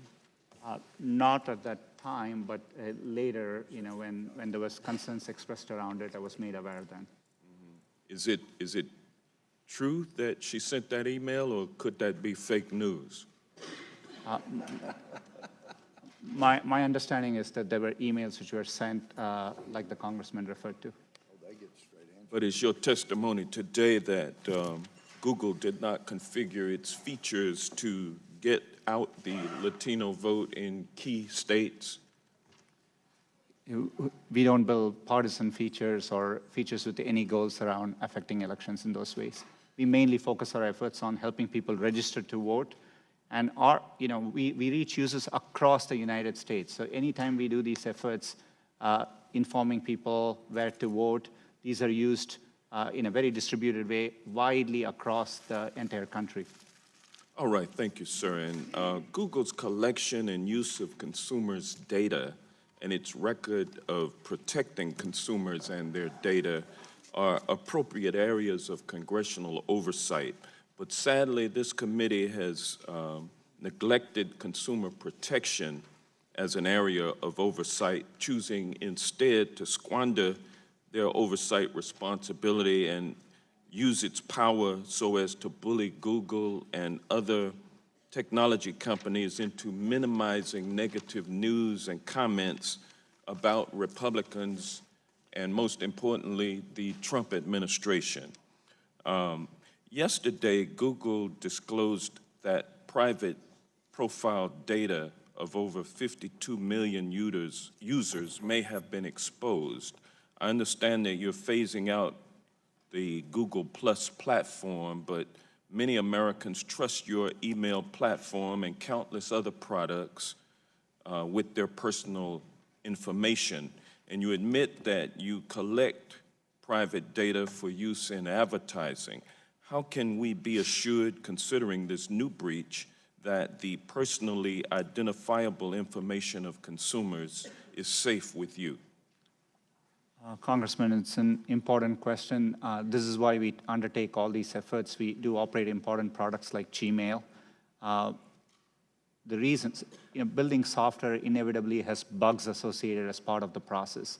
We actually undertake a lot of efforts to find bugs, and so we find it, we root it out, and we fix it, and that's how we constantly make our systems better. And the biggest area of risk we normally we see for our users is around security, that their account gets hacked or something. That's why we work hard. Gmail is an area where we have invested a lot. We have an advanced protection program. I would encourage members of the Congress to sign up for it if you're using Gmail. It allows a second layer of protection to your account, which makes it much harder to get your account misappropriated in any way.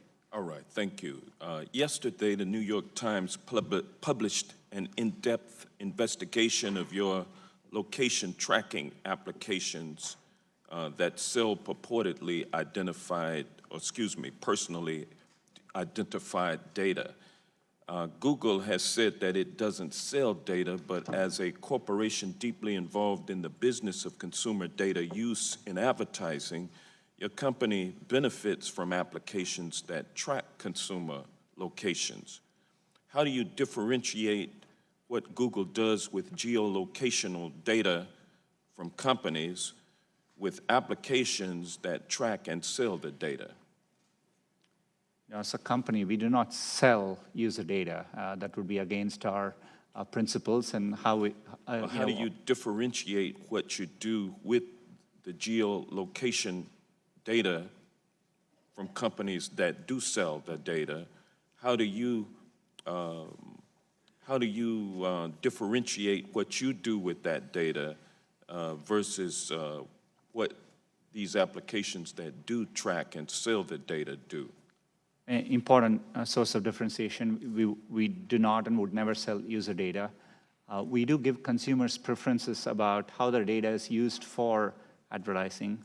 Most of our user experience, we make our advertising relevant based on the keywords you type in. That's where we get most of our information.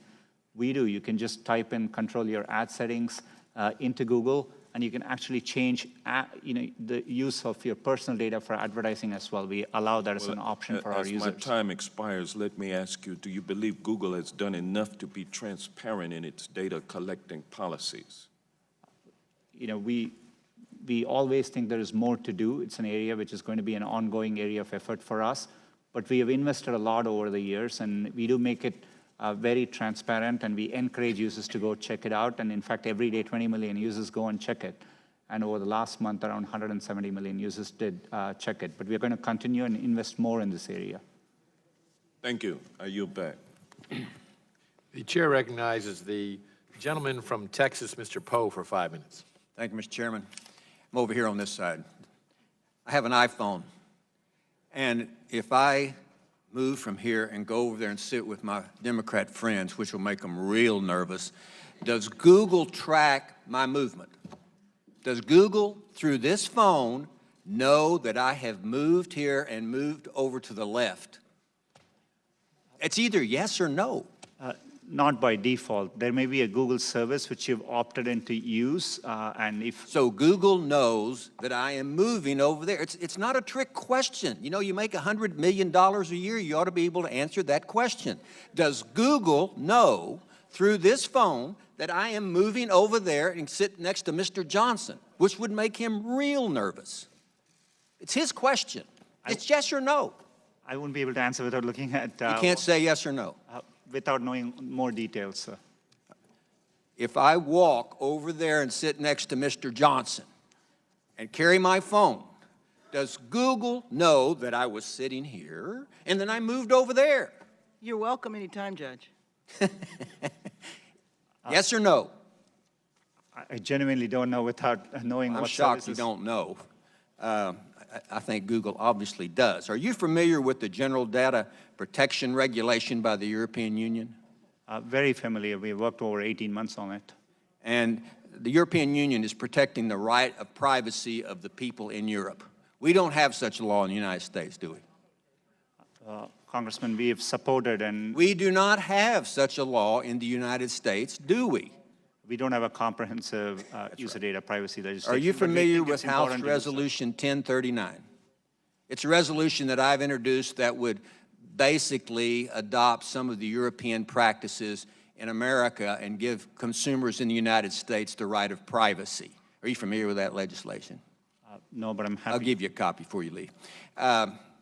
It's ironic to me that the United States, supposed to be the country in the world that protects privacy of individuals more than anybody else, we are playing second fiddle to the Europeans. They protect the privacy of their folks more than we do. I think the United States Congress needs to move in a direction to allow citizens to opt in to the dissemination of their information rather than opt out, which seems to be the current law.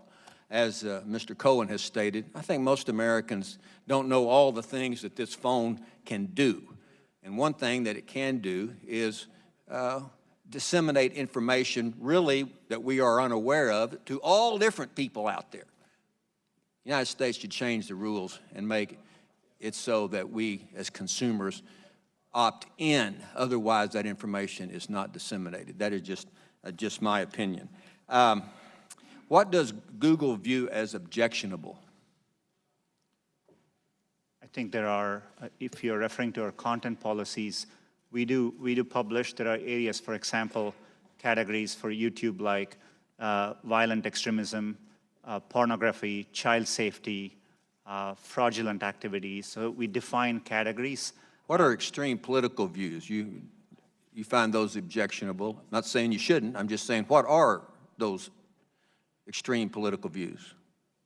We think it's important. Google and YouTube are platforms which support freedom of expression. So what are those extreme political views that you find objectionable? We don't define any political views as objectionable. So you let all political views come on, even objectionable political views?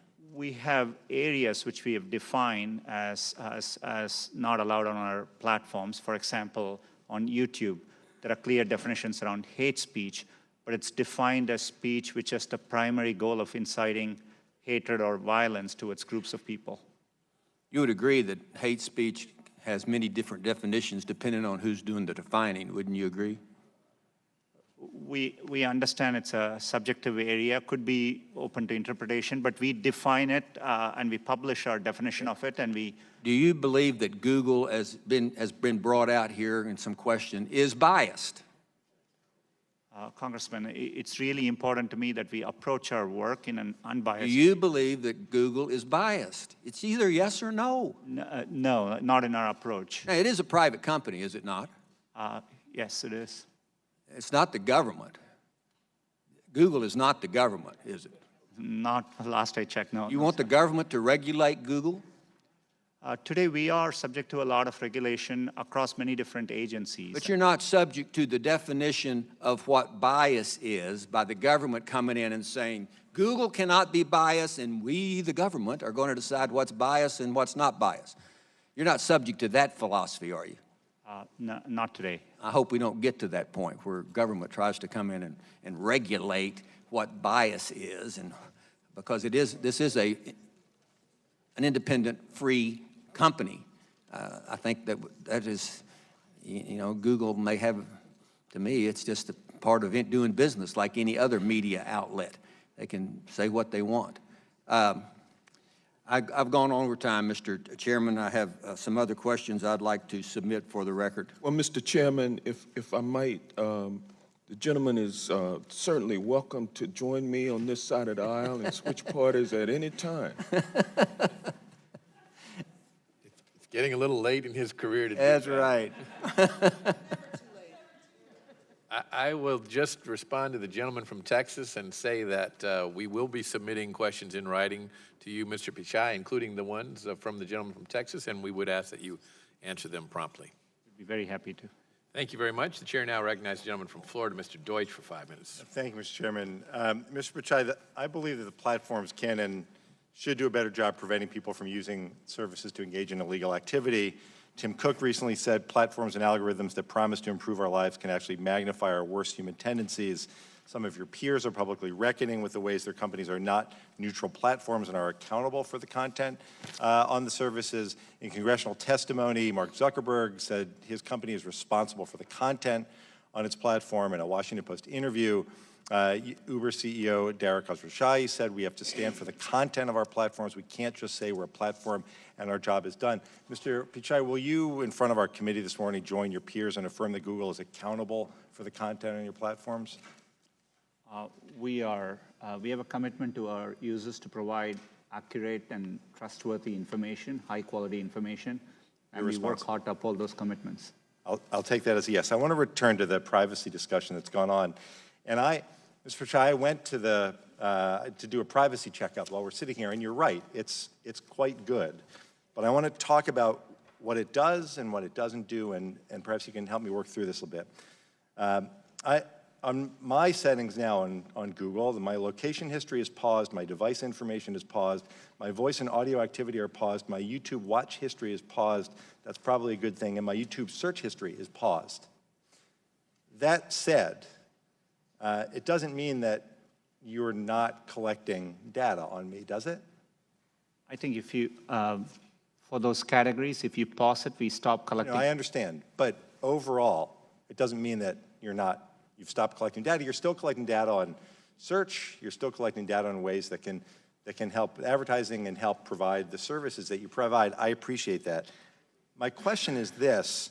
I wanted to focus also on the New York Times article about what they refer to as the mobile location industry. And I understand the way that data is collected when you talk on your website about searching Google, getting directions for maps, watching videos on YouTube. You collect data to make services work better. I understand that. But data is also collected to use in advertising. And according to the New York Times story, it's a hot market. Sales of location-targeted advertising reaching an estimated $21 billion this year. It talks about your company and Facebook dominating the mobile ad market that also lead in location-based advertising. And it says that Google also receives precise location information from apps that use its ad services. Can you explain that to me? Is the New York Times saying that if there is any company that uses your ad services, and given the dominant place that you play in advertising, that would be, I would imagine, most. If there is any company that uses your advertising, then that data that they collect would also be available to you? And ultimately, the data they collect on me is the question I'm asking. So we, as a company, and we have commitments to you, we view data as belonging to users, we are stewards of it, so we don't transmit personal data to advertisers, if I understand. No, I understand that. I'm asking about the data that companies, because the New York Times said that Google receives precise location information from apps that use its ad services. My question is, do you receive information, is the New York Times right, do you receive information about the locations that I travel from companies who use your advertising service? I just want to make sure I understand the specifics, but there may be information. So for example, if we are providing an ad, and let's say it's for a restaurant, we normally would do it in a location near you so that it's relevant for you. You have an option to turn that setting off. But if it is, since we are providing that information, we would be aware of it. It's not coming from that company to us, but. But that's what I want to understand. If a company uses your advertising, does their location sharing get to you? And here's why. Let me just cut, because I don't have a lot of time. The Times talks about the information isn't tied to someone's name or phone number. Your personal information as you define it seems to be name, email address, and billing information. The question a lot of us have, Mr. Pichai, I think you can sense, is that while that may be personal information and you treat that the way we would expect, that there is a lot of information about where we go and where we are at any moment that can, as the Times points out, allow someone with access to the raw data, including employees or clients, to identify a person without their consent by following someone they knew, pinpointing a phone that regularly spent time at that person's home address. Can you use the locations that people go to identify, to back into who a person is? You wouldn't do it, but could someone else do the same thing? We wouldn't do that without explicit user consent. To answer your question, I'm happy to follow up. I want to make sure I address it. It's a specific question. I think at a high level, I would say location is turning out to be an important area. As we consider privacy legislation, I think it's important we give location protection for our users. As a company, we want to lead the way, and we are taking efforts. I understand, and I have to go back. Just one last question, Mr. Chairman. The time of the gentleman has expired. The chair recognizes the gentleman from Pennsylvania, Mr. Marino. Thank you, Chairman, and thank you for being here, all of you.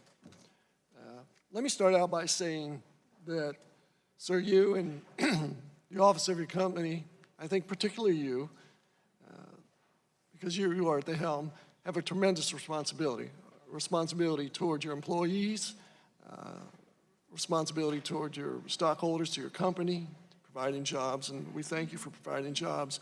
But I think you also have a much more awesome responsibility to the American people, to make sure that you educate accurately, to make sure that you stay in the middle of the road, because I've learned this over the years as a prosecutor and then more so as a member of Congress. There is a lot of people who believe everything that's put out by anyone. We're a 10-second society now, and we can't hold conversations. We can only read 10 or 12 words, and that's supposedly the gospel. You have a responsibility to see that the truth is out there, and I will hold you to doing that. I don't believe in the government taking control or defining, as my friend the judge says, what is right and what is wrong. I, for one, the less federal government in my life, the better. So I am depending on you and companies like your company to help us along the lines, because if the federal government does ever step in to regulate, you're not going to like it. And with that said, I have a concern concerning China. In 2010, Google left the Chinese marketplace due to concerns over hacking attacks, censorship, and how the Chinese government was possibly gaining access to data. I'm interested in what has changed since 2010 and how working with the Chinese government to censor research results are part of Google's core values. Do you understand my question? Congressman, right now there are no plans for us to launch a search product in China. We are, in general, always looking to see how best. It's part of our core mission and our principles to try hard to provide users with information. We always have evidence based on every country we have operated in. Us reaching out and giving users to more information has a very positive impact, and we feel that calling. But right now, there are no plans to launch in China. To the extent that we ever approach a decision like that, I will be fully transparent, including with policymakers here, and engage and consult widely. Am I then to understand that you have no plans to enter into any agreements with China concerning Google, how it's used in China? We currently do not have a search product there, and so, Do you plan on having a search product there? Right now, there are no plans to launch a search product in China. Okay, let me ask it this way. If in the future you decide to do that, what information would you share with the Chinese concerning other users, other countries? Anytime we look to operate in a country, I mean, we would look at what the conditions are to operate. There are times in the past we have debated the conditions to operate, and we explore a wide range of possibilities. Currently, it is an effort only internally for us. We are not doing this in China, and so, but I'm happy to consult back and be transparent to the extent we plan something there. I'm sure you are aware that right now there are thousands, maybe hundreds of thousands of people that the Chinese government has on computers trying to hack in the U.S. and any other countries. Same thing taking place to a lesser degree in Russia, simply because of the population. What can Google do to help curtail that, if not eliminate, countries from hacking into other countries? As a company, we have faced significant attacks before. So, protecting the security of our users is what really keeps me up at night. And it's something we invest a lot over the years. We work with law enforcement because we rely on their intelligence to help us assess threats. But it's a comprehensive effort, and it's something we take seriously. Thank you. I yield back. But remember the responsibility that I think you have. Chair recognizes the gentlewoman from California, Ms. Bass, for 5 minutes. Thank you, Mr. Chair, and thank you for coming today. I wanted to follow up on some questions that were asked of you earlier, specifically the use of bots by authoritarian regimes and also the use of troll farms by Russia, and wanted to know if you could be more specific in terms of how Google is going to respond. In other words, will you expand your staff or modify the algorithms in an effort to identify and eradicate the online trolls? And then in terms of the flooding that takes place with bots, what specifically will you do to address this? This is something we actually face across the set of products we do today, be it our ad systems, be it our search products people are trying to spam, and be it YouTube and so on. So in general, we have built systems over the years to detect anomalous traffic patterns and mitigate that. And we also learn, we collaborate with others. Law enforcement has been very helpful to us in this regard. So if the example of the bots where you have, I mean, I saw one example where there was one day 125 dislikes and the next day there were 84,000. How do you respond in a situation like that where it's obviously done purposely? So when we see view count manipulation of likes, dislikes, and either we get reports or we detect in our systems spikes in those activities, which make it clear that it's not humans doing it. We detect it, we treat it as spam or abuse of our systems. So you have staff dedicated to looking at that? Yeah, both. We have our algorithms, AI systems, and manual reviewers and we are staffing up our manual reviewers significantly over the past couple of years. And so we do it comprehensively across all those things. So anticipating what took place in 2016 happening again, and this is specifically regarding what Russia did to foment racial tensions in the United States, and wanting to know how you are responding to that, where they called for, fake protest, either to get African Americans to turn out to protest something that was fake, or to have white supremacists be ginned up to attack communities of color. So specifically, what is Google doing to respond to that?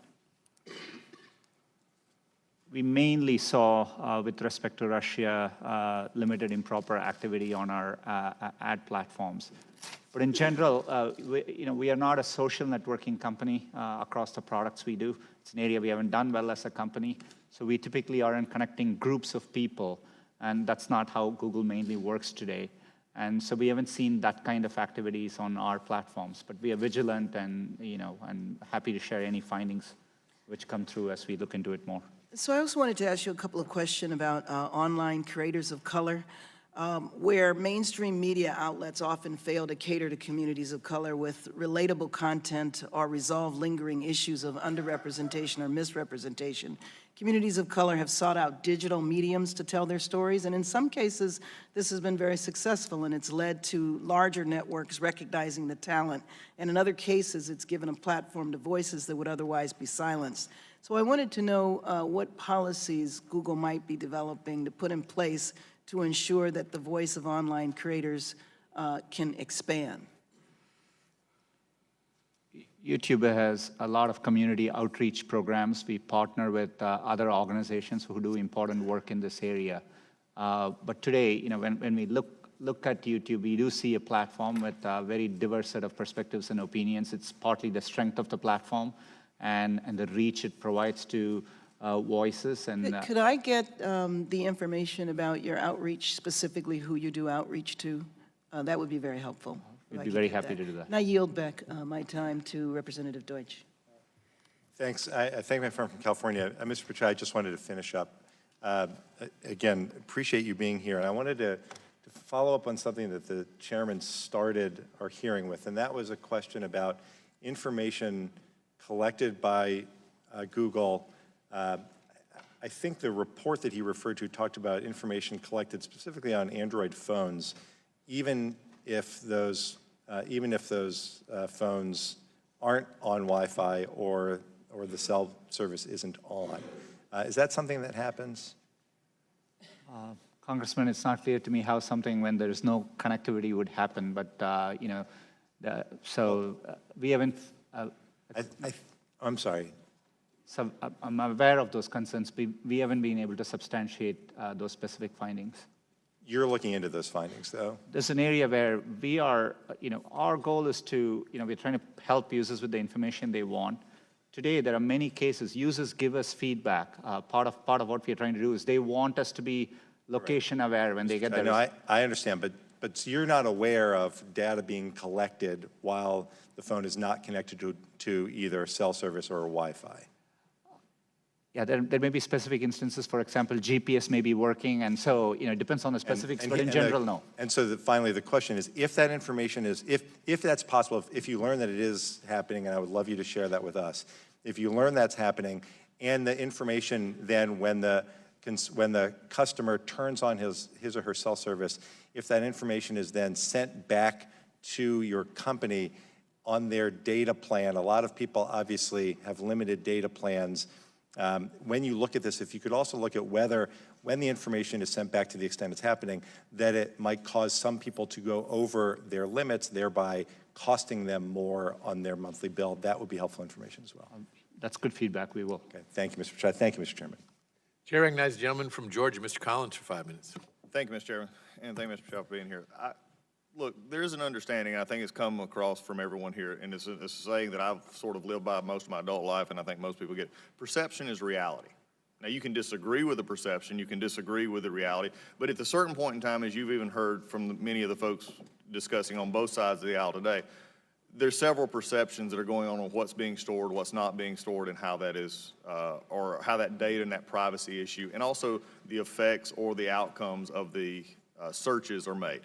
Now, one of the other issues, not just Google itself, but also YouTube, there's another issue that I will not touch today, but probably will do some questions on, is the issue of content and the issue of how that is stolen in many cases and how that could be worked on. Those are issues we'll deal with in another setting. We've talked about this. But I want to go through several questions because it's been discussed a lot about what you collect and what you don't collect. So the next few questions will be yes, no questions. I'm not trying to trick you here. It's simply what do you collect and how do you collect it, okay? In dealing with Google, do you or do you not collect identifiers like name, age, and address? Yes or no? If you're creating an account, yes, and using an account, yes. Yes. Specific search histories when a person types something into a search bar. If you have search history turned on, yes. Device identifiers like IP address or IMEI. Depending on the situation, we could be collecting it, yes. GPS signals, Wi-Fi signals, Bluetooth beacons. You know, would depend on the specifics, but there may be situations, yes. The GPS, yes. Yes, if you have location. Voice and conversations when using Google Voice products. We give an option to turn on or off. And but if a person didn't know it, voice and conversations when using Google Voice products. Yes. We only record when they initiated with OK Google and then say the terms after. Contents of emails and Google documents. We store the data, but we don't read or look at your Gmail. But you have access to them. As a company, we have access to them, yes. So you could. Saying you don't or don't. I'm not asking do you or don't. I'm saying you could, though there is a possibility. We have clear established policies on how we would do that data. And their privacy policies, speaking of that, has changed 28 times, including 8 times since January 2016. So I think the policies, and this is why I'm asking these questions. Is there any type or origin of data which Google would refuse to collect that is not already prohibited by laws like COPA or HIPAA? And there are many categories of information today. We are particular about anything to do with health data. And those are covered under those. Anything that you would not collect outside of the two that I named, which are generally accepted as things you cannot collect. There are many things which we don't collect. For example, we don't collect, you could have a product like Google Home. We won't collect conversations unless you specifically ask us to. So you ask a question. And so we definitely are very careful and minimize the data we need to provide the service back to our users. I'm glad you mentioned data minimization. We'll get to that in just a second. How long do you keep the data that you have captured? Today we give you the choice of whether you want to store the data or not. But if you store the data, from the time you turn it on, we store it for you. Okay, well, let me ask a question here. For all this has been discussed, age identifiers, search histories, all these things, and for how many would you say, let me just say, you've made an interesting question. How many people actually understand that they can actually cut this off? We remind people, and every day 20 million people come and make changes in these settings. So we see robust activity. When you control 95% of searches, you control this in a very large way. I would say the vast majority, not the most sophisticated, not the ones in a certain age demographic, are not as familiar with this as, say, some who work in the industry or at least around the industry. Would that not be a fair statement? If you could repeat that, Congressman, sorry. I'll get back to it. Earlier it was said that identifiers such as age, name, and address are treated differently.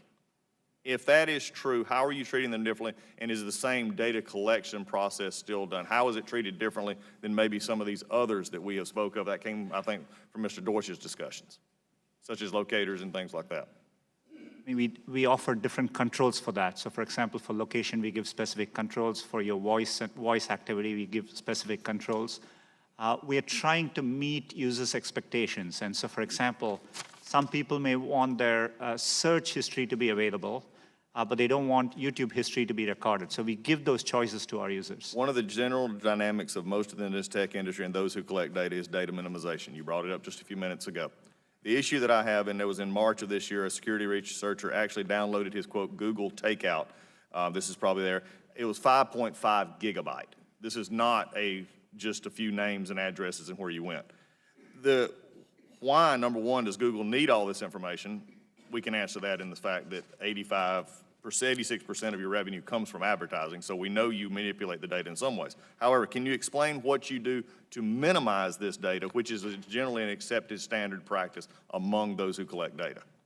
Our goal is, but we are providing, for example, if we are providing you a service like Gmail, which we have done for 15 years, that data, we need to store it for our users, so they expect us to.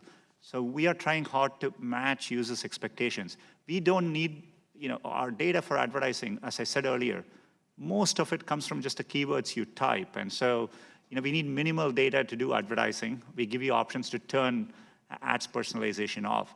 We store most of the data we do today to help give users the experience they want, and that's what we're trying to do. I'm going to go back to where I started. Perception is reality. The amount of data being collected here, how it is being used, how you monetize, the one ad, basically the flow of information that you have, and the monetization of that is a concern.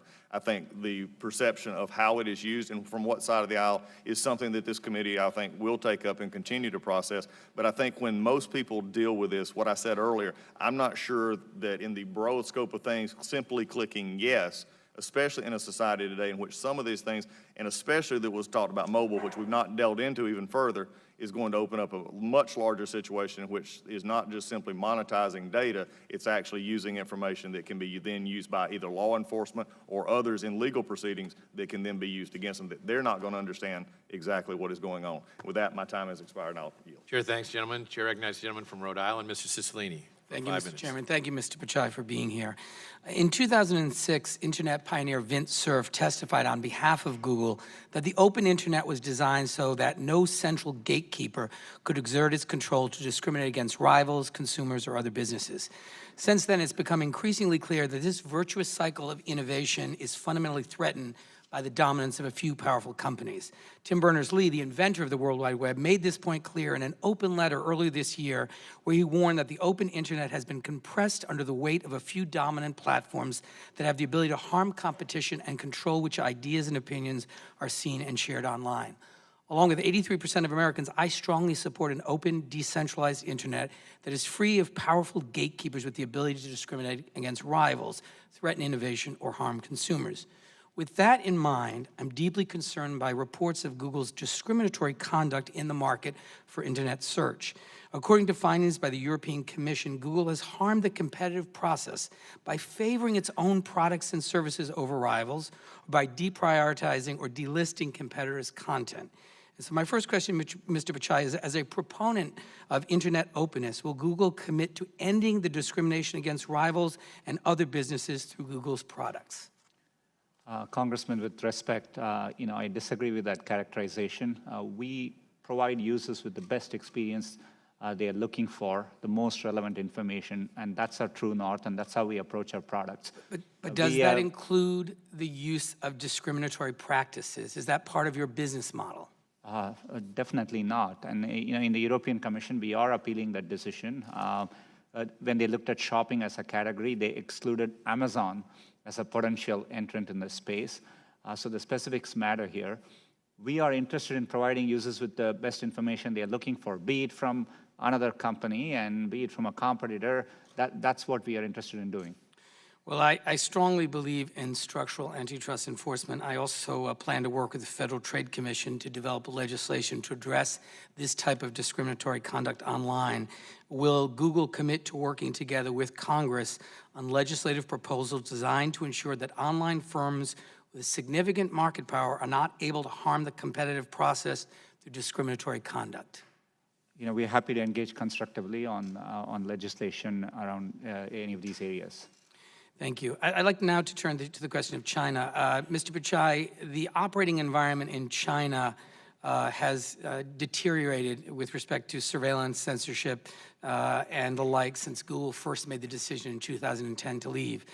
In September, I sent you a letter along with 15 other colleagues raising serious concerns about reports that Google is planning to re-enter the Chinese market with an app-based search engine that would likely have to comply with strict censorship and surveillance requirements imposed by the Chinese government. Since then, a widespread chorus of opposition to such a move has emerged, including from lawmakers, leading human rights activists, and a group of Google's own employees. The environment has deteriorated Your launching an app in that environment would seem to be completely inconsistent with Google's recently launched AI principles, which say you will not design or deploy technologies whose, and I quote, purpose contravenes widely accepted principles of international law and human rights. It's hard for me to imagine you could operate in the Chinese market under the current government framework and maintain a commitment to universal values such as freedom of expression and personal privacy. So I want to ask very specifically, are any employees currently having product meetings on this Chinese project? And if not, when did those end? We have undertaken an internal effort, but right now there are no plans to launch a search service in China, as I said earlier. Are there any current discussions with any member of the Chinese government on launching this app? Currently, we are not in discussions around launching a search product in China. Are there any current discussions with members of the Chinese government about this? This effort currently is an internal effort, and I'm happy to, consult as well as be transparent to the extent we take steps towards launching a product in China. And who at Google is leading the Dragonfly effort? It's our efforts around building search. It's undertaken by our search teams, but these are distributed efforts. It's a limited effort internally currently. Will you, Mr. Pichai, rule out launching a tool for surveillance and censorship in China while you are CEO of Google? Congressman, I commit to engaging. One of the things which is important to us as a company, we have a stated mission of providing users with information. And so we think it's in our duty to explore possibilities to give users access to information. And, I have that commitment, but, as I said earlier on this, we'll be very thoughtful and we will engage widely as we make progress. Well, I appreciate that. And let me be clear, this goes beyond Google and frankly beyond China. At a moment of rising authoritarianism around the world, when more leaders are using surveillance, censorship, and repression against their own people, we're in a moment that we must reassert American moral leadership. And I think it's important that because other countries will look at that relationship. And Mr. Chairman, with that, I'd ask unanimous consent to submit for the record the letter of 15 colleagues and I sent to Mr. Pichai, his response, and a letter from more than 50 human and civil rights organizations opposing the launch of a censored Google search engine for the Chinese market. And would just note, Mr. Chairman, that in the submission of this for unanimous consent, the NGO letter reports that, and I quote, the Chinese government is actively promoting its model of pervasive digital censorship and surveillance around the world. Many governments look to China's example, and a major industry leader's acquiescence to such demands will likely cause many other regimes to follow China's lead, provoking a race to the bottom in standards. It would also undermine efforts by Google and other companies to resist government surveillance requests in order to protect users' privacy and security, emboldening state intelligence and security agencies to demand greater access to user data. So the implications, Mr. Pichai, as you understand, are well beyond China. And I'd ask that they be made a part of the record. Without objection, so ordered. Chair now recognizes the gentleman from Florida, Mr. Getz.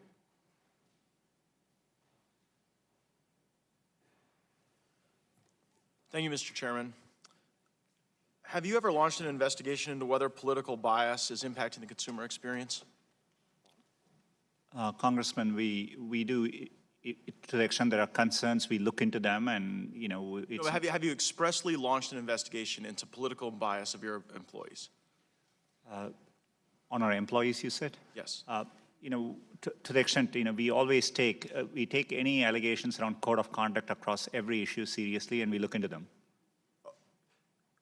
You said to me yesterday that, as it relates to political bias, you haven't launched those investigations because there are so many redundancies and there is so much peer review that would not be possible. Is that still your testimony today?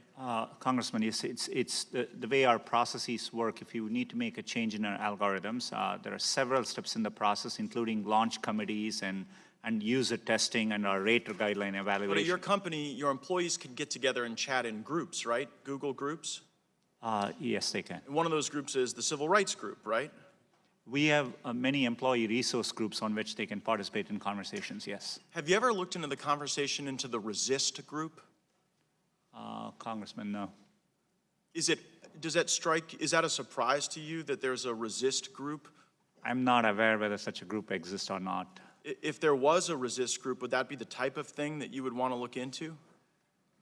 We have clear policies around how our products are built, and No, but if there's a resist, you know that the resist movement is a movement built to resist the agenda of President Trump. If there's a resist group within your company where groups of employees, not one, are getting together within that group to engage in discourse on company time with company infrastructure, does that strike you as the type of thing you would want to investigate?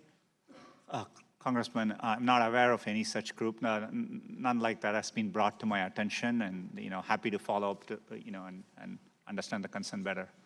Yeah, Mr. Chairman, I seek unanimous consent to enter into the record a document from what purports to be Google employee Miles Borens, which is opposed to the Google group Resist. Without objection, so ordered. I'm also reading now from the discussion that occurred over Breitbart and Google Ads, and I'm quoting from one of your employees who purportedly posted, anyone want to hold their nose and look through Breitbart.com for hate speech? Why would someone need to hold their nose to do that work? Congressman, today we have 90,000 employees, and they communicate in forums. As a company, we have allowed freedom of expression, and we don't stand or condone comments expressed in these things. We are very clear about our policies as to how we build our products, and we serve our publishers that way. Well, if you haven't launched an investigation into any of your employees, because it would take a group of employees to engage in improper conduct, and if those groups of employees are engaging in discussion on your platform, and if one of those platform groups is Resist, and if on that Resist movement site or any other sites in your platform, there's discussion of suppressing conservative speech, why would that not be something that you would launch an internal investigation in, publish the reports, sanction those employees that may or may not be engaged in improper conduct, so that we can all have greater comfort in the user experience? Congressman, first of all, I want to assure you, we have checks and balances so that employees, and we not just on this issue, across any issue, we protect the sanctity of our systems, our product development process, and we would do that. How can I have confidence that you're protecting the sanctity of your system when you don't even know that your employees are getting together on your own company's infrastructure to talk about political activity? In general, we always assume our systems are designed. We assume there could be bad intent. So we've designed from first principles because, for security reasons, both externally and internally, at any given moment, we assume that somebody may be acting in bad faith. And that's how we have designed our systems with all the protections in place. We need to do that for our security of our systems, and it's a first principles approach. So if your assumption is that people can act in bad faith, why then have you not launched an investigation into the communications that seem to indicate a desire to suppress conservative political movements and conservative voices? If there are allegations around discussions which are specific with the intent of manipulating our products, we would conduct an investigation. Okay, well, that's good to hear. The Wall Street Journal reported that your workers were discussing tweaking search terms to frame the discussion over the travel ban. Did you perform an investigation into that allegation? We looked into it. There was no attempt at anything to influence our products. There are at times during important news events, for example, during events like hurricanes, et cetera, we have a set of tools, crisis response tools. During the travel ban, even the Department of Homeland Security was looking to put out information because there was some confusion around the event. So there was some discussion around things like that too. And so well, I would strongly suggest that one of the crisis response tools that you use is in an investigation into the discourse of your employees on resisting the Trump presidency, resisting the Trump agenda, and then smothering some of the conservative outlets that seem to amplify that content. I yield back, Mr. Chairman. Gentleman yields back. The chair now recognizes the gentleman from California, Ms. Swalwell. Thank you, Mr. Chairman. Welcome, Mr. Pichai. I represent a congressional district in the San Francisco Bay Area where a number of my constituents work at Google, and was hoping we could dive into some concerns that I hear from them, but also that I hear from constituents who just have concerns about privacy. Does the United States need a national privacy law? Congressman, I'm of the view, given how important privacy is, that we are better off with more of a single overarching. Excuse me, would you mind moving the microphone in front of your mouth so we can hear you better? Thank you. Thank you. I'm of the opinion that we are better off with more of an overarching, data protection framework, which for users, and I think that would be good to do. And in Europe, just last year, they implemented the General Data Protection Regulation, known as GDPR, and the goals were for consumers to know, to understand, and consent. And would you agree that if there was a framework in the United States to have a national privacy law, that would be the critical framework to have: know, understand, and consent? We have had quite a bit of experience now working with GDPR, and we have done it for many, many months. And, I think there are, I think it's a well thought out, crafted piece of legislation. I do think there's some value for companies to have consistent global regulations. I think it's also important for users as they navigate services globally. And so I do see value in aligning where we can. Mr. Pichai, as part of Russia's attack on our democracy in 2016, it used ads on your platform, on Facebook's platform, on Twitter's platform, and money was provided in rubles and from Russia addresses. What has Google done to make sure this doesn't happen again? And just last week, Secretary Mattis confirmed that Russia continued its attack on our democracy in the most recent midterm elections. Congressman, as I said earlier, it's an area where we invest a lot. I mean, we did see limited improper activity, and obviously we learned from that. We've been very transparent with our findings. Leading up over the past couple of years, anytime we have found other activity, which is material, we disclose it, and we are constantly evolving the practices we do. But I do say our efforts have been pretty successful so far. Google as a whole through both our election cycles. But it's an area where it's never enough, and so you're constantly vigilant and doing more.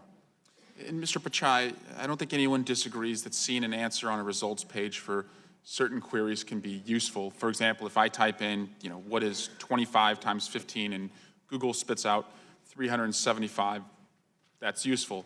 But today, if my wife was to search for a pediatrician in Dublin, California, instead of being matched with the most relevant information from across the web, according to Google's algorithms, my wife or any mom would see a map that is powered by Google's ecosystem of local reviews.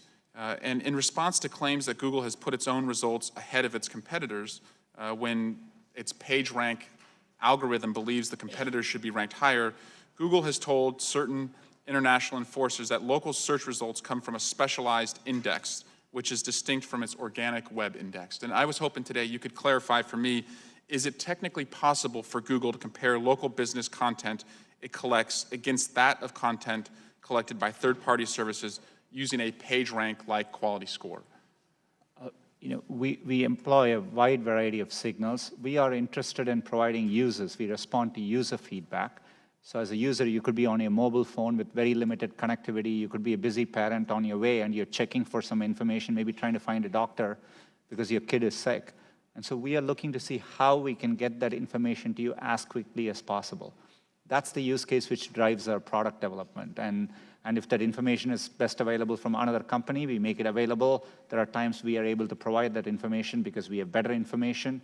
And so we are constantly looking, and we do that to the best of our ability. Thank you. I yield back. Gentleman yields back. At this time, the chair recognizes the gentleman from Louisiana, Mr. Johnson. Thank you, Mr. Chairman. Mr. Pichai, we want to thank you for appearing today and for taking the time to answer and meet with us individually, answer our questions. I think you and I both agree it's important for your company and for the people for us to have this public hearing and to get all this information on the record, so to speak. So as we discussed in my office yesterday, my conservative colleagues and I are fierce advocates of limited government. And we're also committed guardians of free speech and the free marketplace of ideas. We do not want to impose burdensome government regulations on your industry. However, we do believe we have an affirmative duty to ensure that the engine that processes as much, as we've said today, 90% of all internet searches is never used to unfairly censor conservative viewpoints or suppress political views. Your challenge today, and in the days ahead, is to convince the members of this body that Google and your industry peers will implement your own sufficient safeguards and solutions to this problem so that the government doesn't have to intervene. Here's a question. In previous hearings and discussions, Google has described the Trusted Flagger program as a source for recommending content be removed from your platform. Recently, Google released a transparency report on content removal, which revealed that Out of the 7.7 million automated flagging removals from your platform, YouTube, around 70% of that content was removed before it had received any views from the public. Here's the question. How does Google ensure that content removed in the automated process is not merely because of philosophical or political differences? Congressman, it's an important question. As you said, YouTube is committed to being a platform for freedom of expression, and we go to great lengths to do that. We only handle videos in the areas of clearly defined policies we have. We do have automated systems, but we assess it, we later spot check it to make sure the system is working as intended. We respond to feedback. As content creators, you can appeal if you think something was removed erroneously. But it's really important to us that we provide a platform for freedom of expression, but enforce the rules of the road on areas where we have said, but we are very transparent about the areas and the clear policies with which we do those things. You've spoken a lot today about objectivity. That's the goal. We applaud and appreciate that. As you know, Alphabet's incubator Jigsaw has introduced Perspective. It's a tool that uses machine learning to filter online discussions for, quote, toxicity, unquote. This to me raises issues of how Google's parent company is using machine learning to filter speech that is viewed as unproductive, such as ad hominem attacks or offensive language or the like. When creating a tool like Perspective, what steps is Google taking to protect conservative viewpoints from being considered toxic by subjective reviewers as the program progresses? Congressman, Perspective, provided by one of our sister organizations, Jigsaw, it's a platform for publishers to use. So the publishers get to define what they want acceptable or not, and then that's what the tool provides for them. But I think your point is valid. I mean, we don't want to be in the position of just editorializing publisher content, and we are just providing a tool for publishers to better drive the content on their platforms.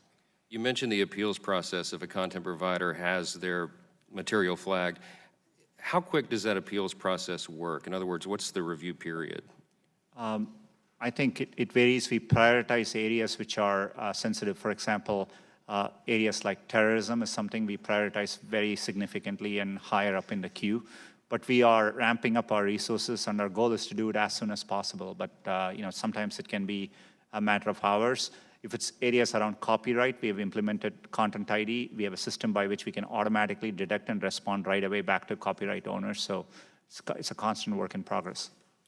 In the committee's last hearing with Google's Ms. Juniper Downs, we discussed this. I raised the case of the Alliance Defending Freedom's content being removed after being reported by a trusted flagger on YouTube.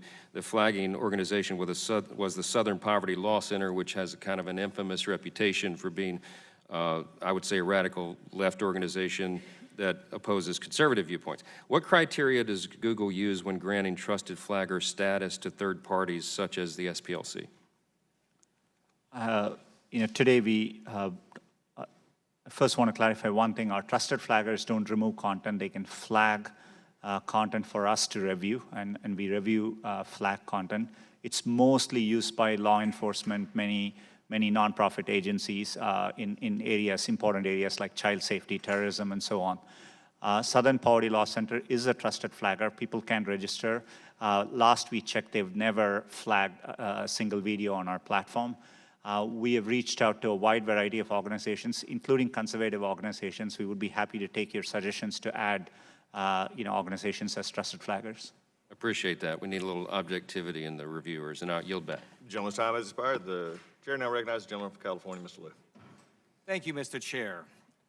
This is now the fourth hearing in a series of ridiculous hearings on the free speech of internet companies. A significant portion of this hearing was a waste of time because the First Amendment protects private individuals and corporations' free speech rights. Now, there are things that Google does unrelated to speech that I disagree with. But when it comes to search algorithms, your prioritization, what videos you want to show, the First Amendment protects you. So I'm going to ask you a series of questions. Some of them are fairly basic, and I apologize, but I feel like I have to educate some of my colleagues on how the U.S. Constitution works, and feel free to answer yes or no. So my first question is, we here on the Judiciary Committee are the government, and Google is a corporation, correct? Yes or no? Yes. All right. The First Amendment limits what government can do in regulating the content of speech. It does not limit Google, but Google does have to follow corporate laws and other laws. And under those laws, you and your board of directors have a fiduciary duty to your shareholders, correct? Yes. Okay. And one of the ways that Google generates a profit is when consumers use your search engine, they watch videos, some of them click on ads, they use your applications. Isn't that one way you generate profit? That's one of the business models we. Okay. And if consumers were not getting the search results they wanted, or not getting the videos they wanted to see, they might start moving to your competitors. Isn't that right?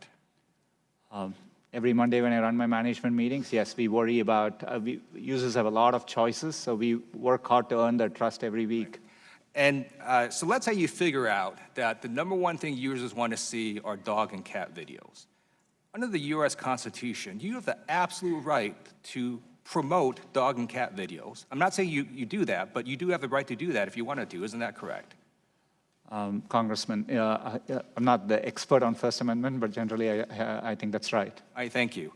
So last week when I got notice we're going to have another one of these hearings, I did a search on Google. I searched for Congressman Steve Scalise. He is a Republican. And I hit the news tab, and the first 4 articles that come up are generally pretty positive. The first one is from Town Hall, a generally conservative publication, about his book, Back in the Game. Second article is also about his book, Back in the Game. Third is about him talking about election results. Fourth is from Fox, another positive article about his book, Back in the Game. You don't have a group of people at Google, they're sitting there thinking, hey, we like Steve Scalise, so we're going to generate positive articles on these search results. That's not what's happening, right?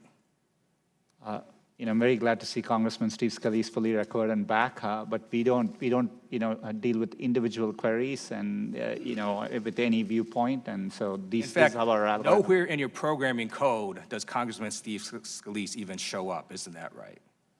Yes, that's right. Okay. Now I'm going to do a real-time Google search for a very similar term. I'm going to change one word. So I'm going to search for Congressman Steve King. I'm going to hit the News tab. First article that pops up is from ABC News. It says, Steve King's racist immigration talk prompts calls for congressional censure. That's a negative article. But you don't have a group of people at Google sitting there thinking and trying to modify search results. Every time Steve King comes up, a negative article appears. That's not what's happening, right? We always operate for any query with the same set of principles. We are trying to reflect what is currently, if it is newsworthy, what is currently being discussed about that phrase. Thank you. So let me just conclude here by stating the obvious. If you want positive search results, do positive things. If you don't want negative search results, don't do negative things. And to some of my colleagues across the aisle, if you're getting bad press articles and bad search results, don't blame Google or Facebook or Twitter. Consider blaming yourself. I yield back. Gentleman's time has expired. Chair now recognizes the gentleman from Arizona, Mr. Biggs. Thank you, Mr. Chairman. Thanks for being here, Mr. Pichai. I don't disagree with one point made by the last interrogator. Questioner, let's call him questioner, that's easier to say. In the sense that I think you have a First Amendment right to do what you guys want to do. So you're a private company. There's very few constraints on the First Amendment, although there are lots of constraints ultimately when we start looking at it, everything from libel to slander to threatening, intimidating, to yelling fire in a crowded theater. We have constraints on First Amendment speech. But you've seemed, as we've gone through here today, to say that Google doesn't have bias. You yourself have said you personally don't have bias or animus, and you've also tried to implement policies to prevent bias and animus as well. Isn't that true? Yeah, we work hard to build our products in a neutral way, and I'm committed to doing it that way. Right, and in some respects, we haven't heard much discussion about the human intersection with the creation or manipulation or editing of algorithms. But there is human interaction with humans create the algorithms, and you might have some artificial intelligence that might adduce some additional information as it goes. But originally, the creativity comes from the humans, right? Yeah, that's right. Well, how can we be assured that foreign adversaries will not use your platform against Americans or American national interests? You know, we always worry about that as a threat vector, and this is why we make sure, you know, the best way we do it, when we are building our products, we don't rely on, you know, one person or groups of people to be able to do it. We follow a set of robust process, including tests and validation, both from users, we get feedback from users, and we use raters externally to evaluate. And we do this, for example, our search raters in the US are there in all the 50 states of the US. We geographically distribute them so that we really get the perspectives of everyone around the country. Well, that doesn't really get to the answering my question of security assurance. And so I guess if manipulation of your information systems was not possible or effective, we would not be seeing so many countries investing in the capability of manipulation, whether it's Russians or Chinese or Iranians or others that are, you know, attempting to manipulate your system. And there may be attempts to use our products and services. So for example, because we provide advertising products, you know, somebody, and what we saw in the 2016 election was, you know, limited activity, but it's improper. 2 accounts related to Russia, you know, advertised using our platforms. That totaled $4,700, I think you said. Yeah, so that's an example of, you know, the kind of threat we see, and, you know, it's something we are working hard to mitigate and avoid. Okay, and so I guess I would say that it looks like you guys have a policy of do no evil, right? Is that fair to say? It's not our official policy, but, you know, it's a statement which has been communicated by us internally. And other people have brought up the work that you may or may not be doing in China, and I want a clarification of that. Are you looking to expand in China and cooperate with the Chinese government on a platform release in China? To the question, it's about search. Right now, we have no plans to launch search in China. We have always, over the years, explored how best we can continue to serve users in China, but that's what we're doing. Are you doing anything with the data share with the Chinese government? Today, we don't operate our services which involve user data, like Google Search or Gmail in China, and so no. So you're telling me nothing at all then with China? We do provide, you know, for example, Android, which is an operating system. We work with partners around the world, and there are OEM manufacturers around the world, including in China. So manufacturers, but beyond manufacturers, any other platform use? We don't have any special agreements on user data today with the Chinese government? That's right. Okay. Do you share the data that you collect on civilians with the United States federal government? We comply with valid law enforcement request, and, you know, and with due process, we comply with valid law enforcement. What's the extent of that? You know, we publish a transparency report in which we give insights into the law enforcement requests we have gotten and our, you know, and our compliance there. The last question I have real quickly. In May 2016, Google banned all ads by payday lenders, even though it invested in LendUp, which is effectively a payday lender. And it banned ads by competitors. Is that a normal practice? Congressman, we undertook ad policies in that particular area because we saw evidence of misuse, and we had gotten a lot of feedback, and that's what we reacted to. Did you ban your own LendUp app? I don't think Google is involved. I think one of our sister companies is you know, has an investment in LendUp, right? I think that's my understanding. Okay, was it banned? The gentleman's time has expired. I can follow up. I'm not aware of the specifics there. Happy to follow up. Thank you. The gentleman's time has expired. The gentleman from Maryland, Mr. Raskin, is recognized. Thank you, Mr. Chair. Welcome, and thank you for your testimony today. Do you know what frazzle drip is? I'm not aware of the specifics about it. I heard some references about it from my team over the past 24 hours. I just learned about it in the Washington Post this morning. There's an article with this headline, "A Platform for Free Speech That Extremists Routinely Exploit." And in it, the article explains that the recommendation engine for YouTube, which is owned by Google, correct? Yes, Yeah. sir. The recommendation engine for YouTube recently suggested videos claiming that politicians, celebrities, and other elite figures were sexually abusing or consuming the remains of children, often in satanic rituals, according to watchdog group Algo Transparency. The claims echo and often cite the discredited Pizzagate conspiracy, which 2 years ago led to a man firing shots into a Northwest Washington, D.C. pizzeria in search of children he believed were being held as sex slaves by Democratic Party leaders. One recent variation on the theory, which began spreading on YouTube this spring, claimed that Democrat Hillary Clinton and her longtime aide Huma Abedin had sexually assaulted a girl and drank her blood, a conspiracy theory its proponents dubbed frazzle drip. Now, the article goes on to describe how this frazzle drip conspiracy is all over YouTube, and some of the frazzle drip clips purport to show grainy images of Clinton and Abedin committing crimes and speak of invoking the death penalty. One video, which has been viewed 77,000 times and remains online today, has a voiceover that says, "Will these children become the dessert at the conclusion of the meal?"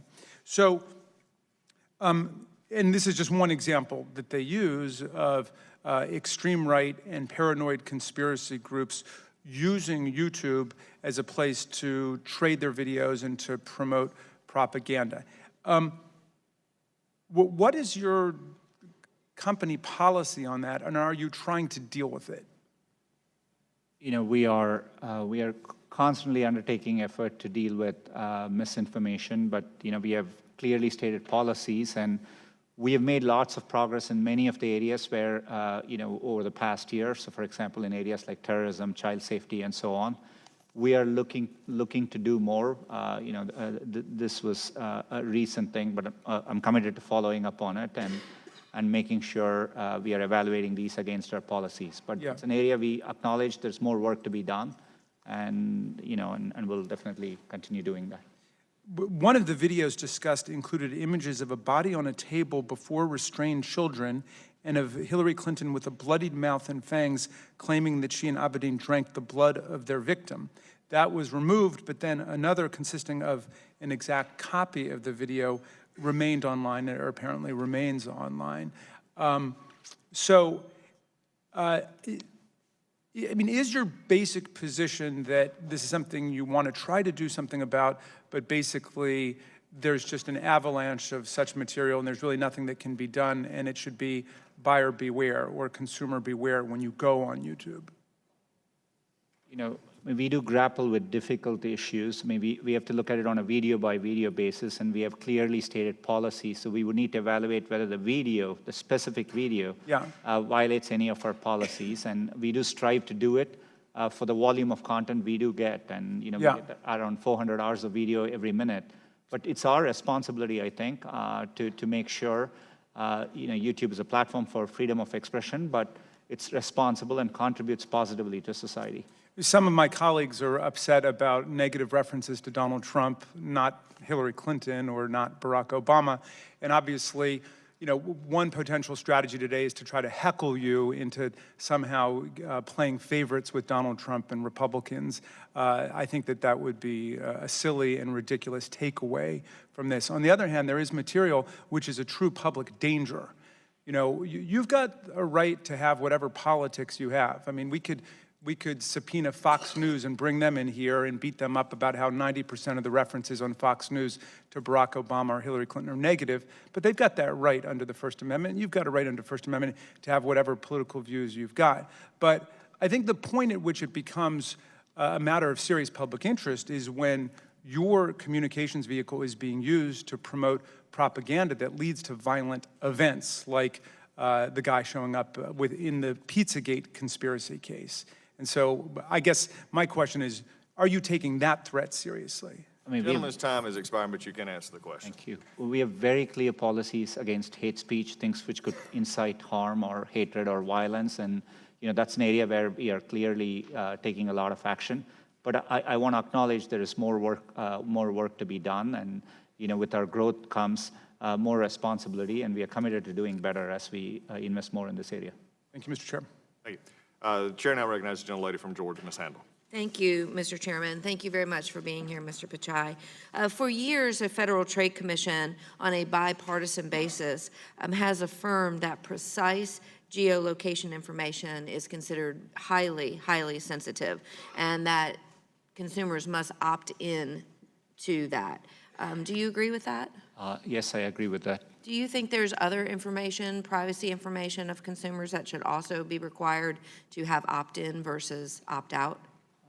In general, I think a framework for privacy in which users have a sense of transparency, control, and choice, and have clear understanding of the trade-offs they need to make, I think is very good for consumers, and we would support that.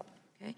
And speaking of privacy and transparency, I'm trying to understand the difference between a paying customer for the Google Suites versus the free Gmail. So when it comes to data collection, are the criteria and the rules the same if you're on Google Suites versus Gmail? Google Suite is a broader suite of products than Gmail alone. We have very specific policies around Gmail in general. We don't, as a company, we don't read your Gmail unless we have express consent from you, for example, to investigate security or abuse related to an account. On G Suite, we provide G Suite across many instances. We have clear policies against that too. We don't use... Right, but what I'm asking is, are the policies different? We don't distinguish between, so for example, today we provide G Suite for free to many educational institutions. We don't use that data from within G Suite for advertising. You collect it. Well, we store, G Suite involves user documents, be it documents or Gmail. So we store it for the user so that they can access it. And no one in your company has access to it? People, or they do have access? We have policies that they cannot access it unless they have specific consent from the user for a specific situation. Okay. What would be one of those reasons? For example, you may want to investigate fraudulent activity related to your account, and we may ask for your permission to do that. There may be a valid law enforcement requirement which we have to comply with. All right. I'm going to go back to Google Takeout, which my colleague from Georgia asked about earlier. I would say that the average person probably has never heard of Google Takeout until recently. So when did it become available? We started this effort, I'm aware of it as early as over 10 years ago, and we started building for many of our products. We started an office in Chicago with the express goal of providing users with this takeout capabilities. I think we were quite unique in starting to work on that as a company, but there's more effort we plan to do there. Who has access to it? This is for users. So for example, if you decide to stop your Gmail account and you go with another email provider, being able to take your Gmail data with you, and that's what it's designed for. And Takeout is for users, yeah. But no one from within Google or any other place can come in to Google Takeout and get your information? No, it's expressly designed for consumers to take their data with them. I understand what it's designed for. I'm asking who practically can get access to it. We have very strict limitations on access to sensitive... Oh, so it's more than just, if I were going to Google Takeout for Karen Handel, I'm not the only person who has access to my Google Takeout?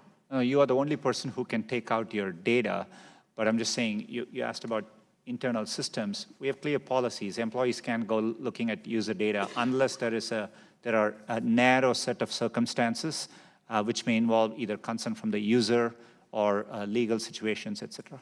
All right. Is it free? Is takeout? Get your data? Yes, it is free. So when a person takes their data out or they want to go through and clean up privacy and they delete, is it really deleted or is it just hidden? Depending on the service, if you're terminating your account and you delete the data, it will take some time, and we communicate that to propagate through our systems and get removed, but we follow through on that. But it's deleted. It's not just hidden from sight. It's deleted. That's okay, right. One last question. You said that your company embarked on an initiative to register people to vote. How did you do that, and who did you target, and in what states? So for example, during registration windows, we give people information about where to register. We do these things representatively for all our users across the U.S. And all indications are that the participation is uniformly high across our user base. So we do this with the express goal of. But how did you do it? Did you send out links? Did you send out voter registration forms to people? The gentlelady's time has expired, but you can answer the question. For example, on the Google homepage, we may say, check where your polling place is. And as a user, you can click on it, and we give you the location of your closest polling locations and the opening times available to you. That's an example. I'll be following up on that. Thank you, Mr. Chairman. I yield. The chair now recognizes the gentlelady from Washington State, Ms. Chabot. Thank you, Mr. Chairman, and thank you, Mr. Pichai, for coming to testify before us. I, for one, am thrilled that you as a company encourage people to vote. I think we should all do that. I'd love to see Election Day as a holiday. I've been deeply concerned for some time about employers mandating forced arbitration rather than allowing for people to pursue justice. And forcing people into arbitration when they've already experienced a violation of their basic rights, I think, is a deep injustice, and it subjects people who have already been victimized to further victimization. And we've seen research that shows that it discourages people from coming forward to report abuses to begin with. There are very successful companies in your field, including companies like Salesforce, that have thrived while foregoing forced arbitration contracts and clauses. And I think that we can all agree that the argument that eliminating forced arbitration threatens innovation should be dismissed out of hand. Eliminating forced arbitration has been a shared priority by my colleagues on this committee, as evidenced by the fact that our ranking member, Jerry Nadler, as well as Hank Johnson, David Cicilline, and I have all introduced legislation to end the practice. And I was very heartened to see that Google ended forced arbitration, but only in the context of sexual harassment. And so I hope you agree with me that upholding people's fundamental right to safety in the workplace and freedom from discrimination, whether it's based on gender or sexual orientation or race or religion or any other metric, really benefits all of us. And so I wanted to point out that it's particularly critical for companies like Google to take that moral leadership in this space, since there are limitations for affected people to pursue system-wide change through tools like class action lawsuits. And I recognize that this is not exclusive to Google and that it extends to many, many other employers. But since you're here before the committee today, which has jurisdiction over this issue, I want to ask you if you will voluntarily commit to expanding the policy of ending forced arbitration for any violation of a person's rights, not just around sexual harassment, but really for all of your employers and your contractors. Congresswoman, thanks for the question. It's an important area. One thing, if I could clarify, today our arbitration agreements don't require any confidentiality provisions. That's how we have done it. But as you mentioned, for sexual harassment, we agreed that it should be up to the employees, and we gave them a choice. We are definitely looking into this further. It's an area where I've gotten feedback personally from our employees, so we are definitely reviewing what we could do, and I'm looking forward to consulting and happy to think about more changes here. Well, we'd love to work with you on that. I think that this really, for people who are listening to this hearing that may not understand this, basically when you sign a contract, as we saw with sexual harassment, some employees don't even know what they're signing away, but they're signing away their ability to actually pursue claims in the justice system by going to forced arbitration. And so I think that this is very, very important. I think your point about confidentiality is important, but that's not the issue here. That is about transparency, but it's not about the basic right of somebody to seek access to due process and to justice in the courts. So what stage are you at in advancing the issue of ending forced arbitration, both on the sexual harassment side, but also in terms of the process for looking at it more broadly? How do we have a timeline? How do we engage with you to make sure that you endorse our legislation as we move forward in the next Congress? We've already enacted the changes for forced arbitration, for giving arbitration as an option for employees for sexual harassment. We are definitely reviewing what more we could do in this area. I'm definitely happy to have my office follow up as they're thinking about it to get your thoughts on it, and we are definitely committed to looking into this more and making changes. Thank you. The other issue I wanted to just raise in my last minute is moderating hate speech, and this has come up in a number of different ways, and we appreciate the work that you have done, particularly with YouTube. I know we had Alex Jones in the room earlier, but I think promoting conspiracy theories that are patently false and result in real harm is a problem. Do you agree with the UN High Commissioner for Human Rights assessment that social media played a role, for example, in perpetuating genocide against the Rohingya? And what is Google's responsibility to moderate hate speech on your platforms? We feel a tremendous sense of responsibility to moderate hate speech. We've defined hate speech clearly as inciting violence or hatred towards groups of people. It's absolutely something which I think we need to take a very strict line on, and we've stated our policies clearly, and we are working hard to make our enforcement better, and we have gotten a lot better, but it's not enough, and so we are committed to doing more here. Well, we really look forward to working with you on that, and before I yield back, Mr. Chairman, let me just take a point of personal privilege to say I was born in the same state as you in India, and I'm excited to see you leading a company and continuing to show that immigrants to this country contribute great value in spite of some of the rhetoric we hear. Thank you, Mr. Pichai. I yield back. Gentlelady's time has expired. And now Chair recognizes the gentleman from Pennsylvania, Mr. Rothfuss. Thank you, Mr. Chairman. Mr. Pichai, thank you for being here. I appreciated the reference to Pittsburgh in your opening testimony. Great to have you in a part of our community there. Your company really should be held out as a success story of America's free enterprise system.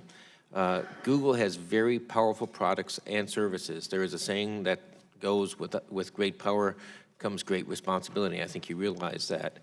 I want to talk a little bit about these allegations of bias that have been out there. I've seen the media reports about a few Google engineers lamenting the 2016 election results. Then they discussed potentially manipulating search results that would favor some political viewpoints in the future. On a hypothetical level, those Google engineers believe that they had the power to influence an election. Do you think Google's products and services are powerful enough that they can sway public opinion to tilt an election if the company wanted to? Are your products that powerful? Congressman, today we see users get information from a wide variety of sources, and while Google is a big player in search, search is just one of the ways in which people get information. They get it from social networking sites. Do you think that your products are that powerful? That's not the way I think about it when we are building the products. We constantly worry about the areas where we are not doing well, and we're looking to do better. We definitely see a lot of innovation, not just from within the US, but globally around the world. And we do realize we are a large company, and with that comes scrutiny, and we think it's important to engage on that. You've testified about Google and its algorithms working on a nonpartisan way, and that you're confident that Google does not approach work with any political bias. Lofgren highlighted the vote in Santa Clara County. Does Google do anything to ensure ideological diversity among its employees and decision makers?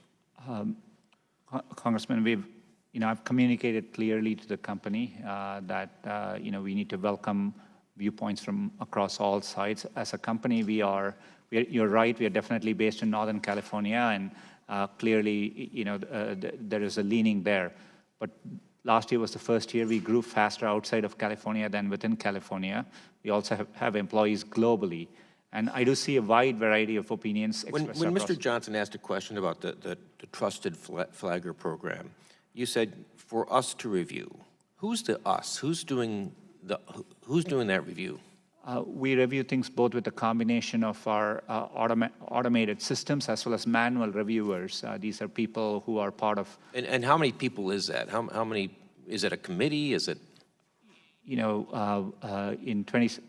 we've committed to scale up our manual reviewers to over 10,000 people, and we are well underway to do that. And so this is thousands of people working 24/7 globally across, looking at content based on our policies.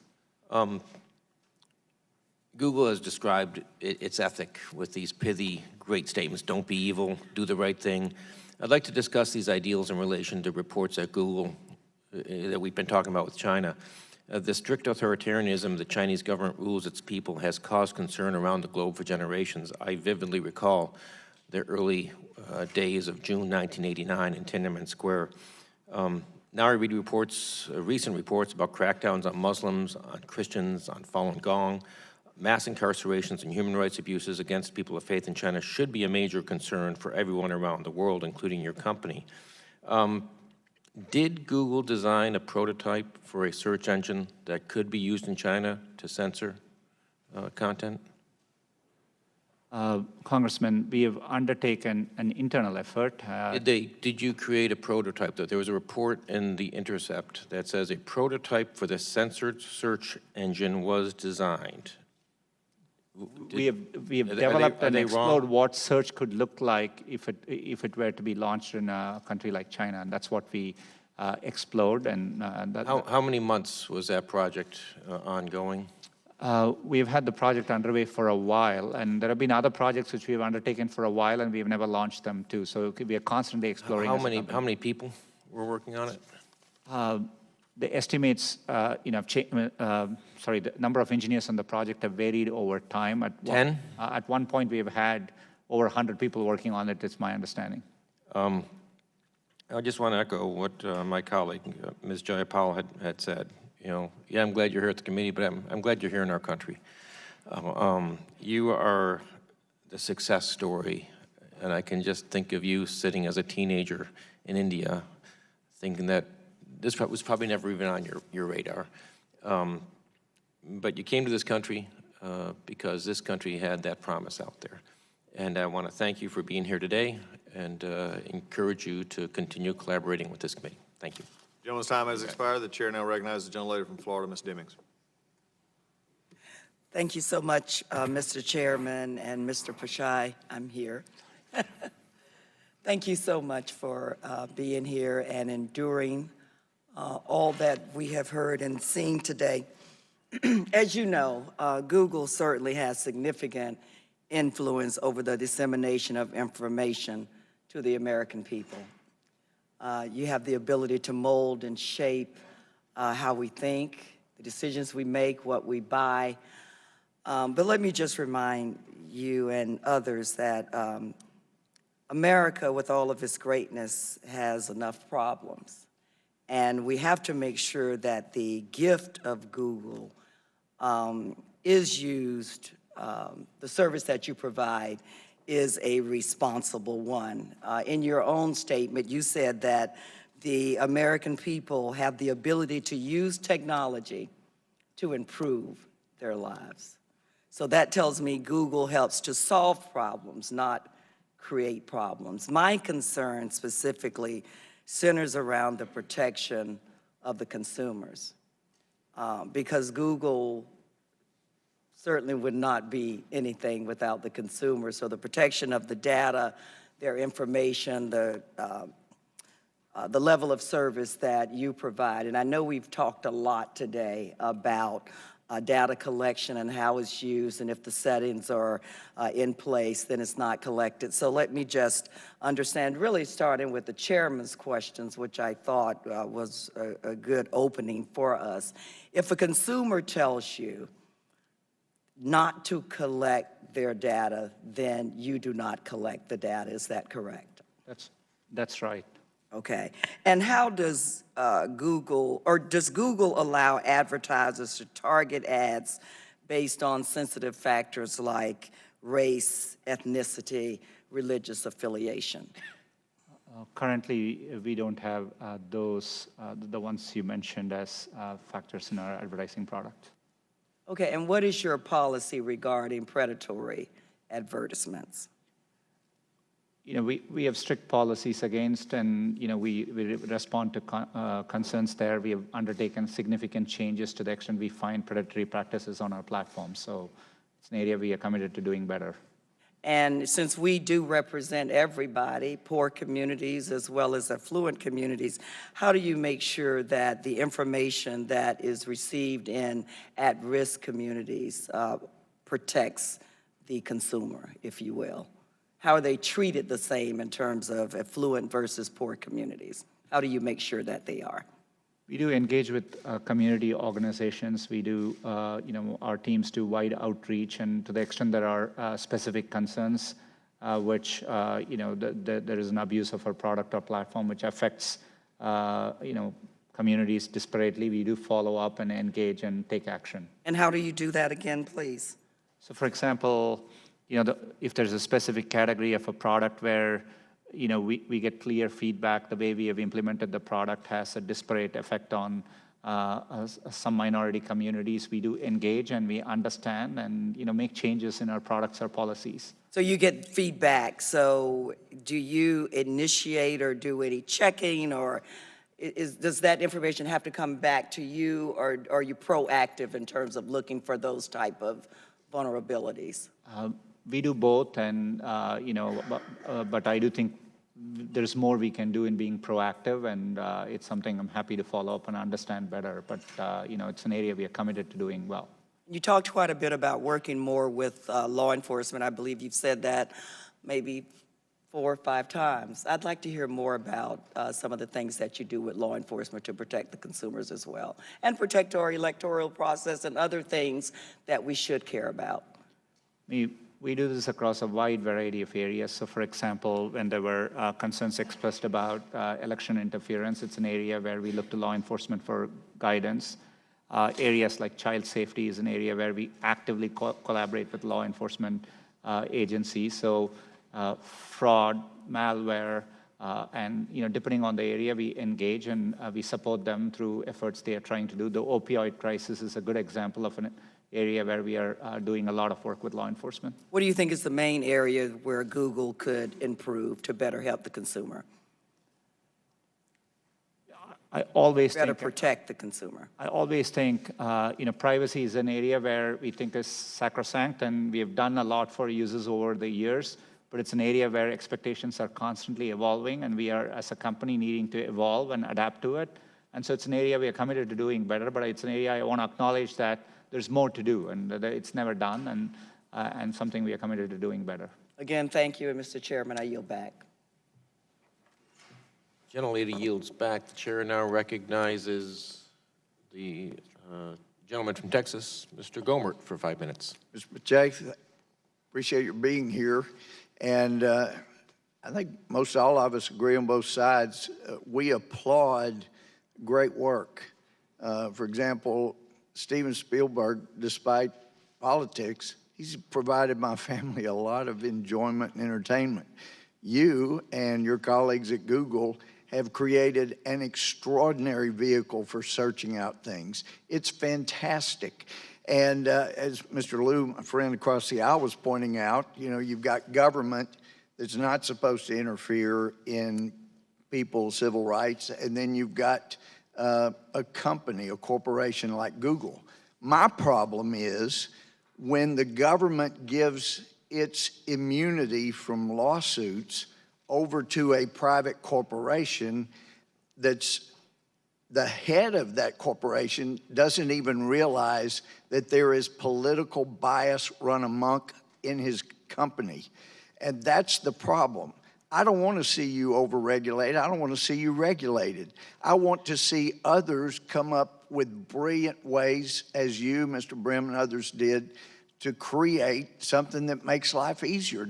But a good example, you have a trusted flagger, you'd indicated, called the Southern Poverty Law Center.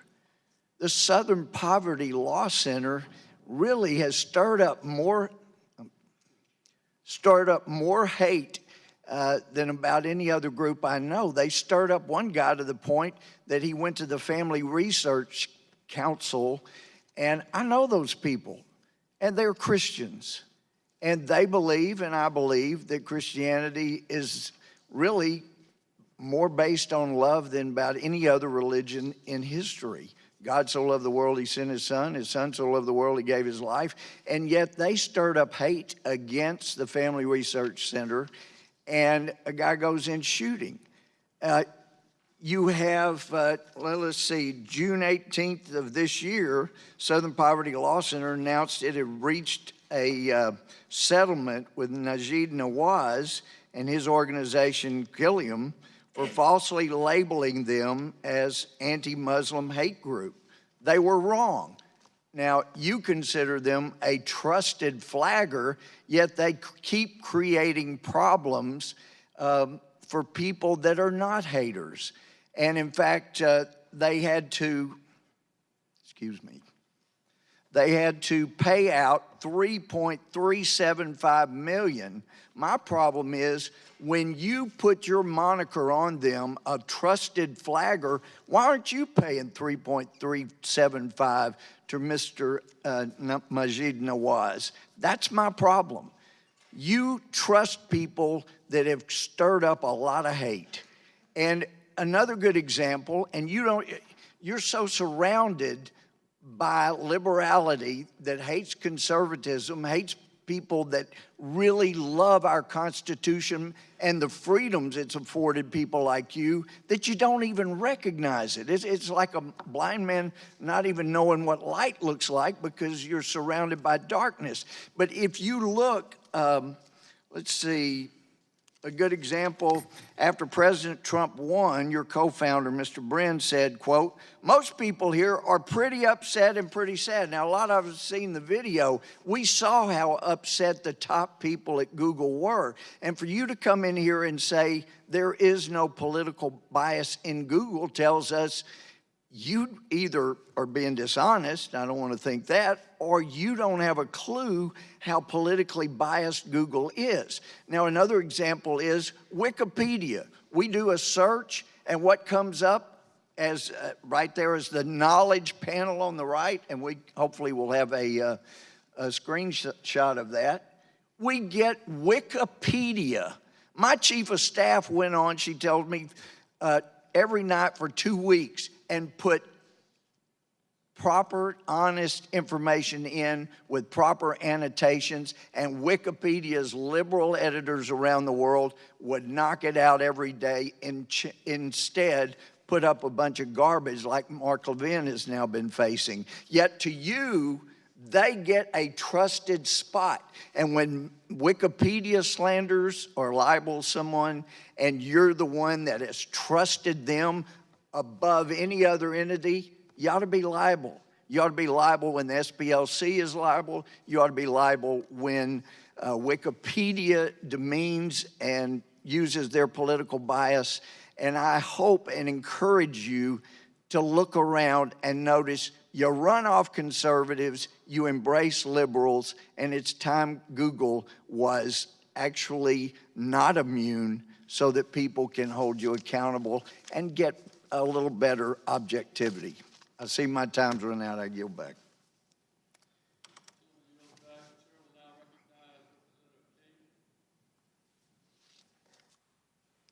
Thank you, Mr. Chairman.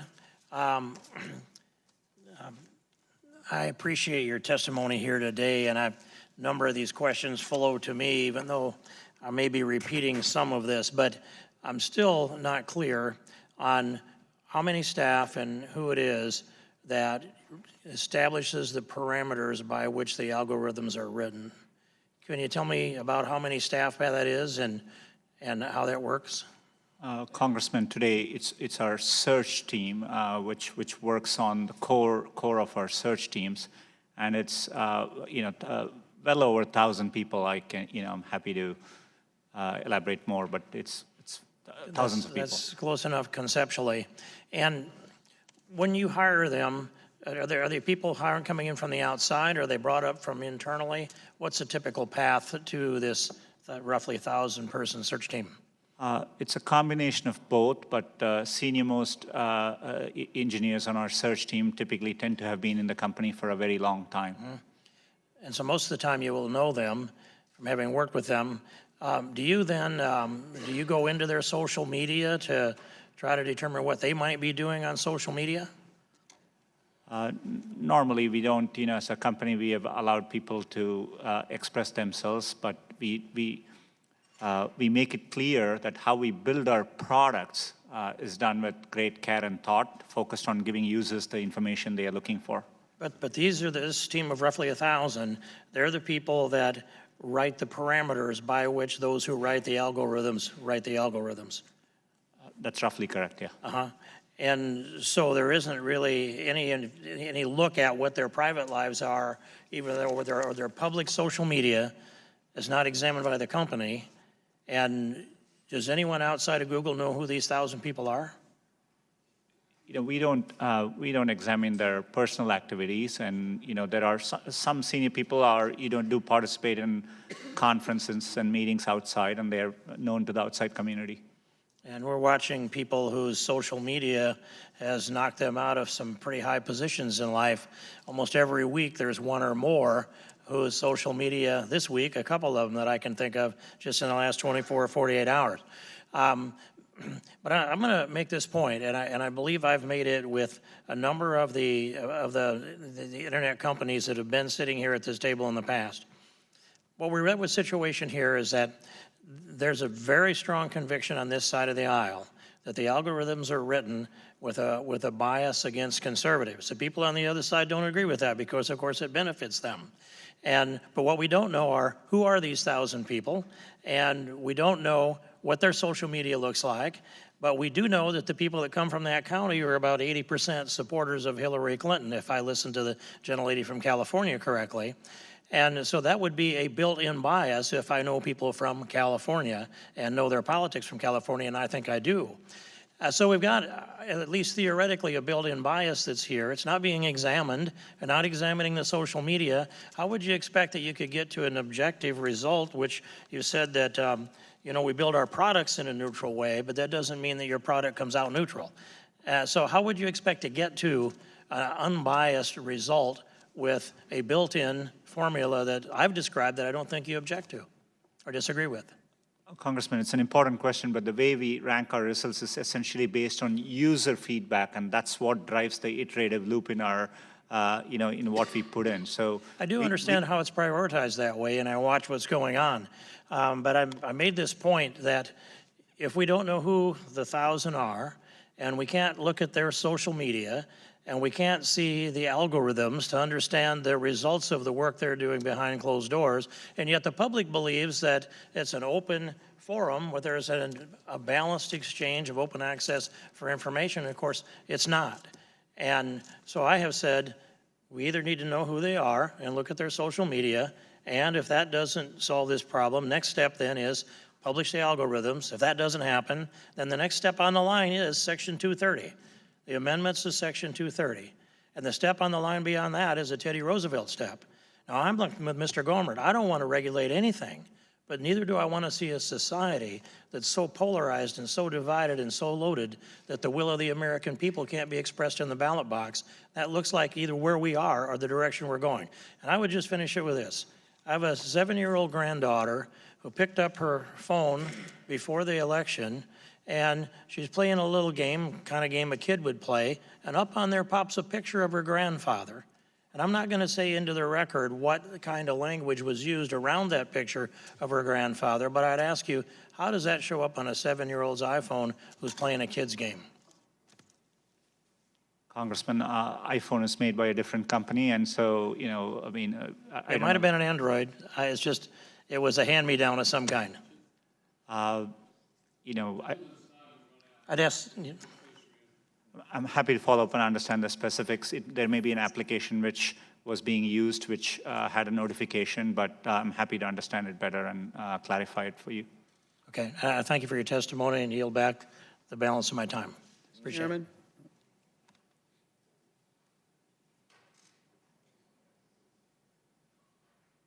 Mr. Chairman. What purpose does the gentleman from Texas seek recognition? To place 3 questions on the record, Mr. Chairman. We've already indicated we'll take all questions submitted in writing and ask him to answer them. And I'd appreciate it if I can share these 3. All right. Gentlewoman, without objection, I thank you for your recognized. courtesies. I thank you for the courtesy of the gentlelady from Alabama. I think it's her time next. There have been several points made, and obviously algorithm has been mentioned over and over again. 3 questions. One, the explaining how algorithm may play into someone's impression that conservative is over liberal. I think you're very clear on that it's not the case.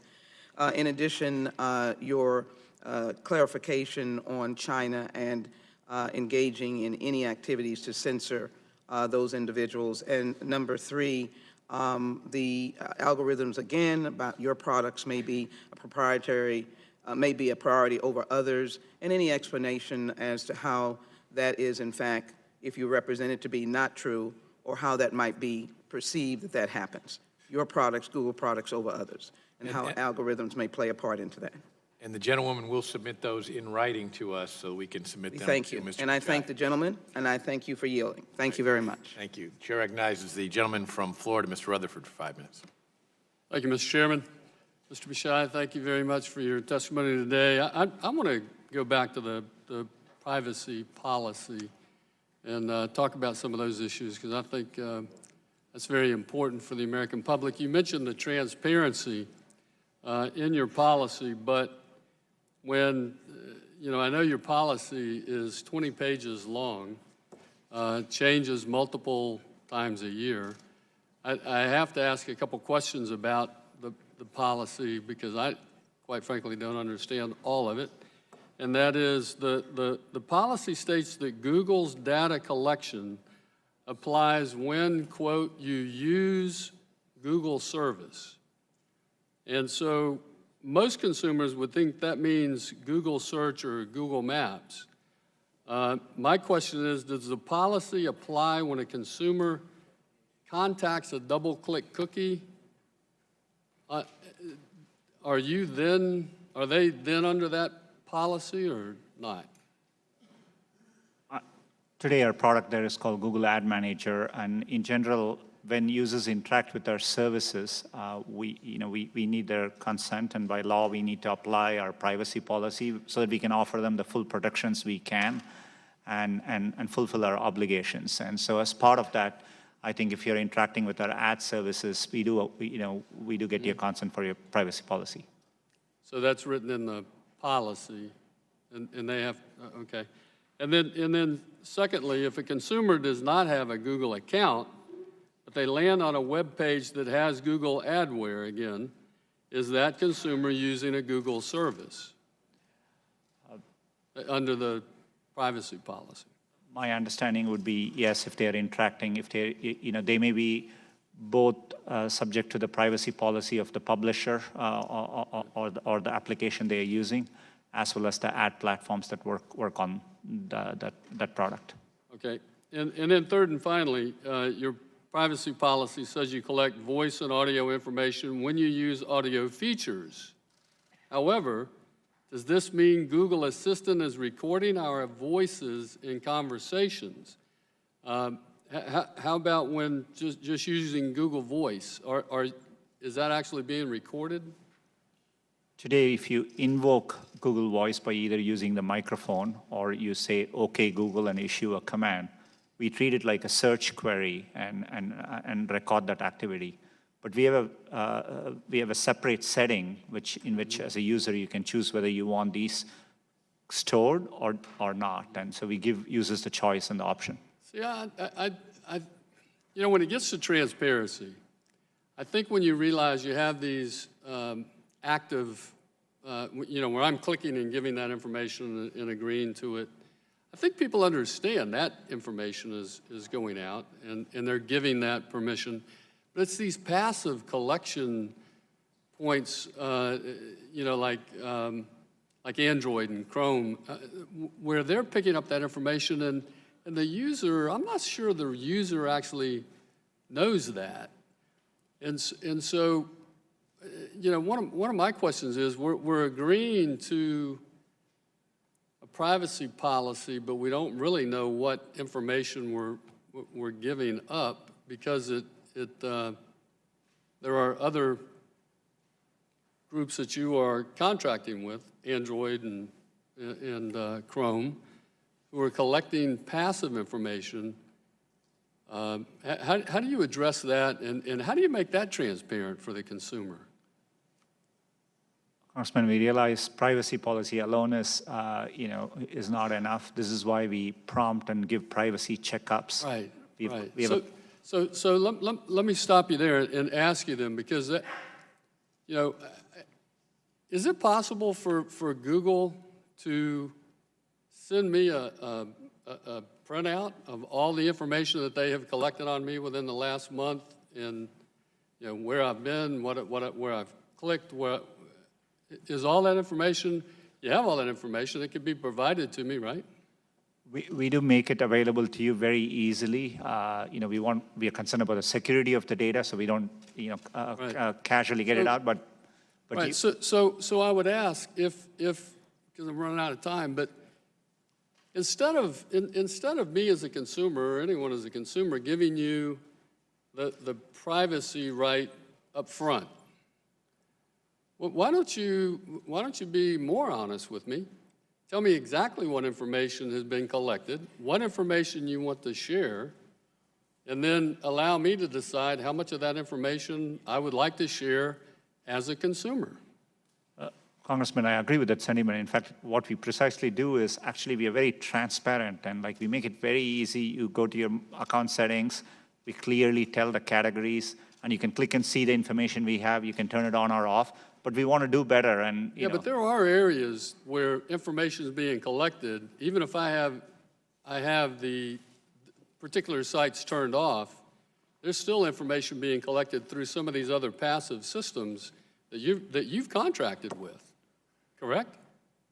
We are pretty explicit about data which we collect, and we give protections for you to turn them on or off. And even when you use a product like Chrome or Gmail, or Google Home, we are very clear about the data we collect, and we reflect it back to the user, the data we have on them, and we try to be transparent. I can just say, and my time's out, but I would tell you this, I would much rather be giving permission after I know what information I'm giving up. So thank you very much again, and I appreciate your time. I yield back, Mr. Chairman.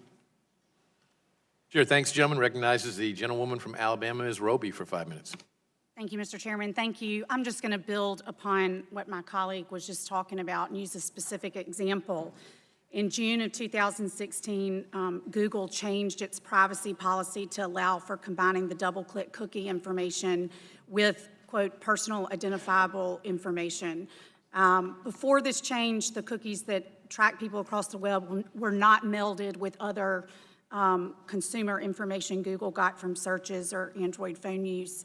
And it's my understanding that when Google purchased DoubleClick, representations were made that Google would keep the data separate.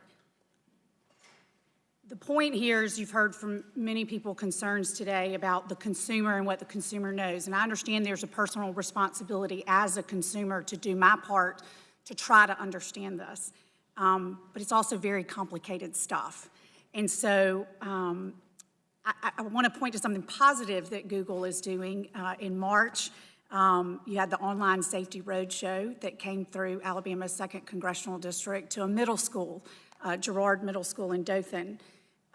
You're being a corporate citizen by trying to teach our young people how to be smart and safe on the internet. And as a mom of a 13-year-old girl, I appreciate that very much. I think that is truly, truly a good example of what it means to be a corporate citizen, that these young people can have the world in their hands, and recognizing that all the positive things that can come from it, there's some dangers as well. I would just say, I think what we would all benefit from is understanding as a corporate citizen, what are you doing to educate the consumer about the privacy policy? You've heard many of my colleagues point to the fact that you have this 20-page privacy policy, but it changes multiple times during the year, or there's representations that are made in 2016 about DoubleClick that change. And so most of us don't have a way to understand this in a way to know that the data that's being collected on us, exactly how it's being used. So I applaud you for the work that you're doing to educate our young people, but I would just ask if you could provide us, you said you used the words evolve and adapt when it comes to the policy, but what are you doing specifically to help educate your consumers on how they can be aware of when they click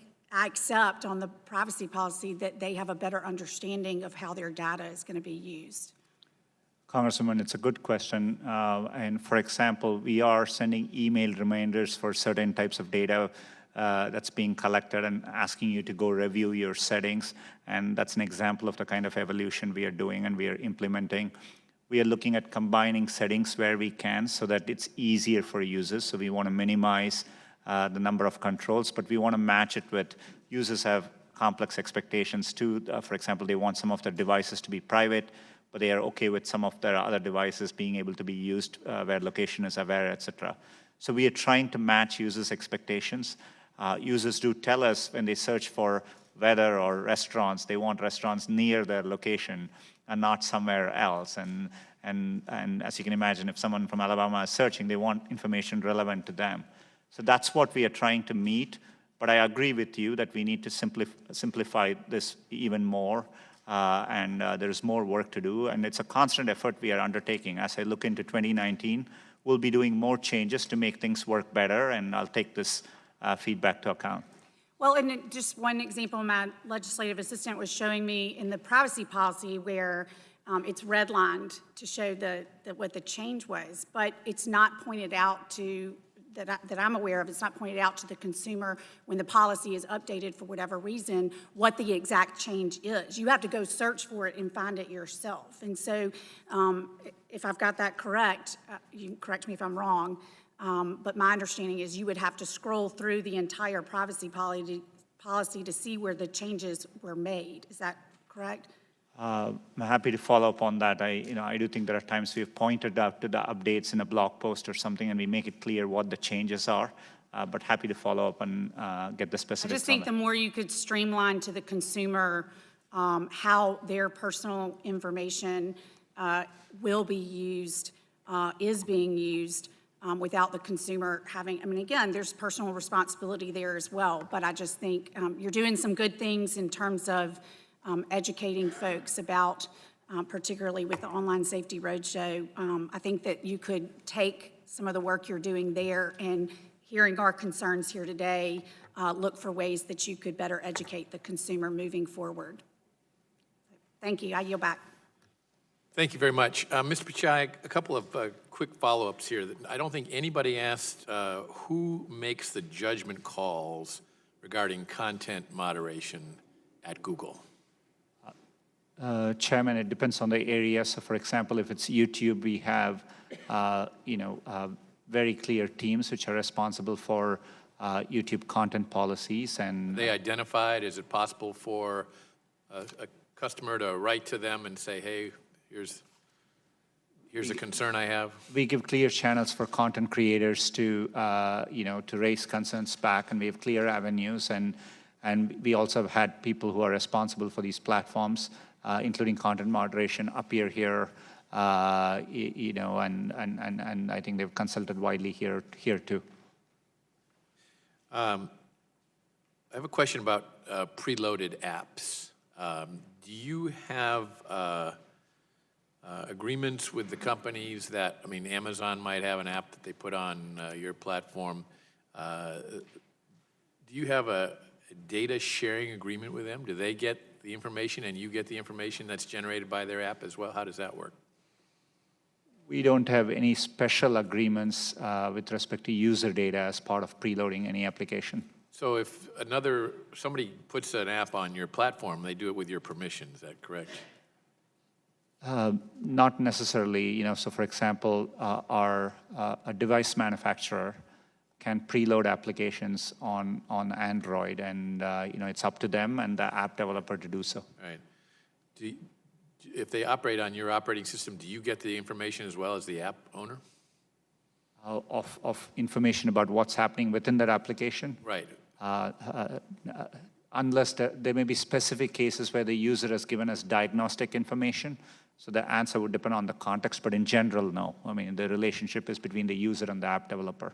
If you get an app that gathers information on a specific thing, that's not also coming to Google as well as to the developer of the app? In a general sense, no. All right, and then finally, and this you can write to us a written answer because it's a very lengthy answer, I believe, but I'm interested in knowing, I know you've had a lot of difficulties in Europe of late, and I'm interested in knowing how your policy in Europe differs from your policy in the United States.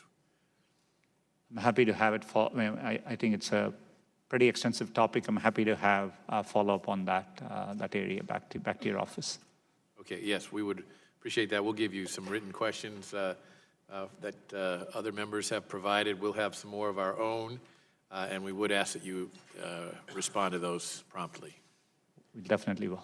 Thank you. Well, you've gone for about 3.5 hours, and it's about what we predicted, isn't it, yesterday when we talked? So we thank you very much for your participation today. This concludes today's hearing, and without objection, all members will have 5 legislative days to submit written questions for the witness or additional materials for the record. And with that, this hearing is adjourned.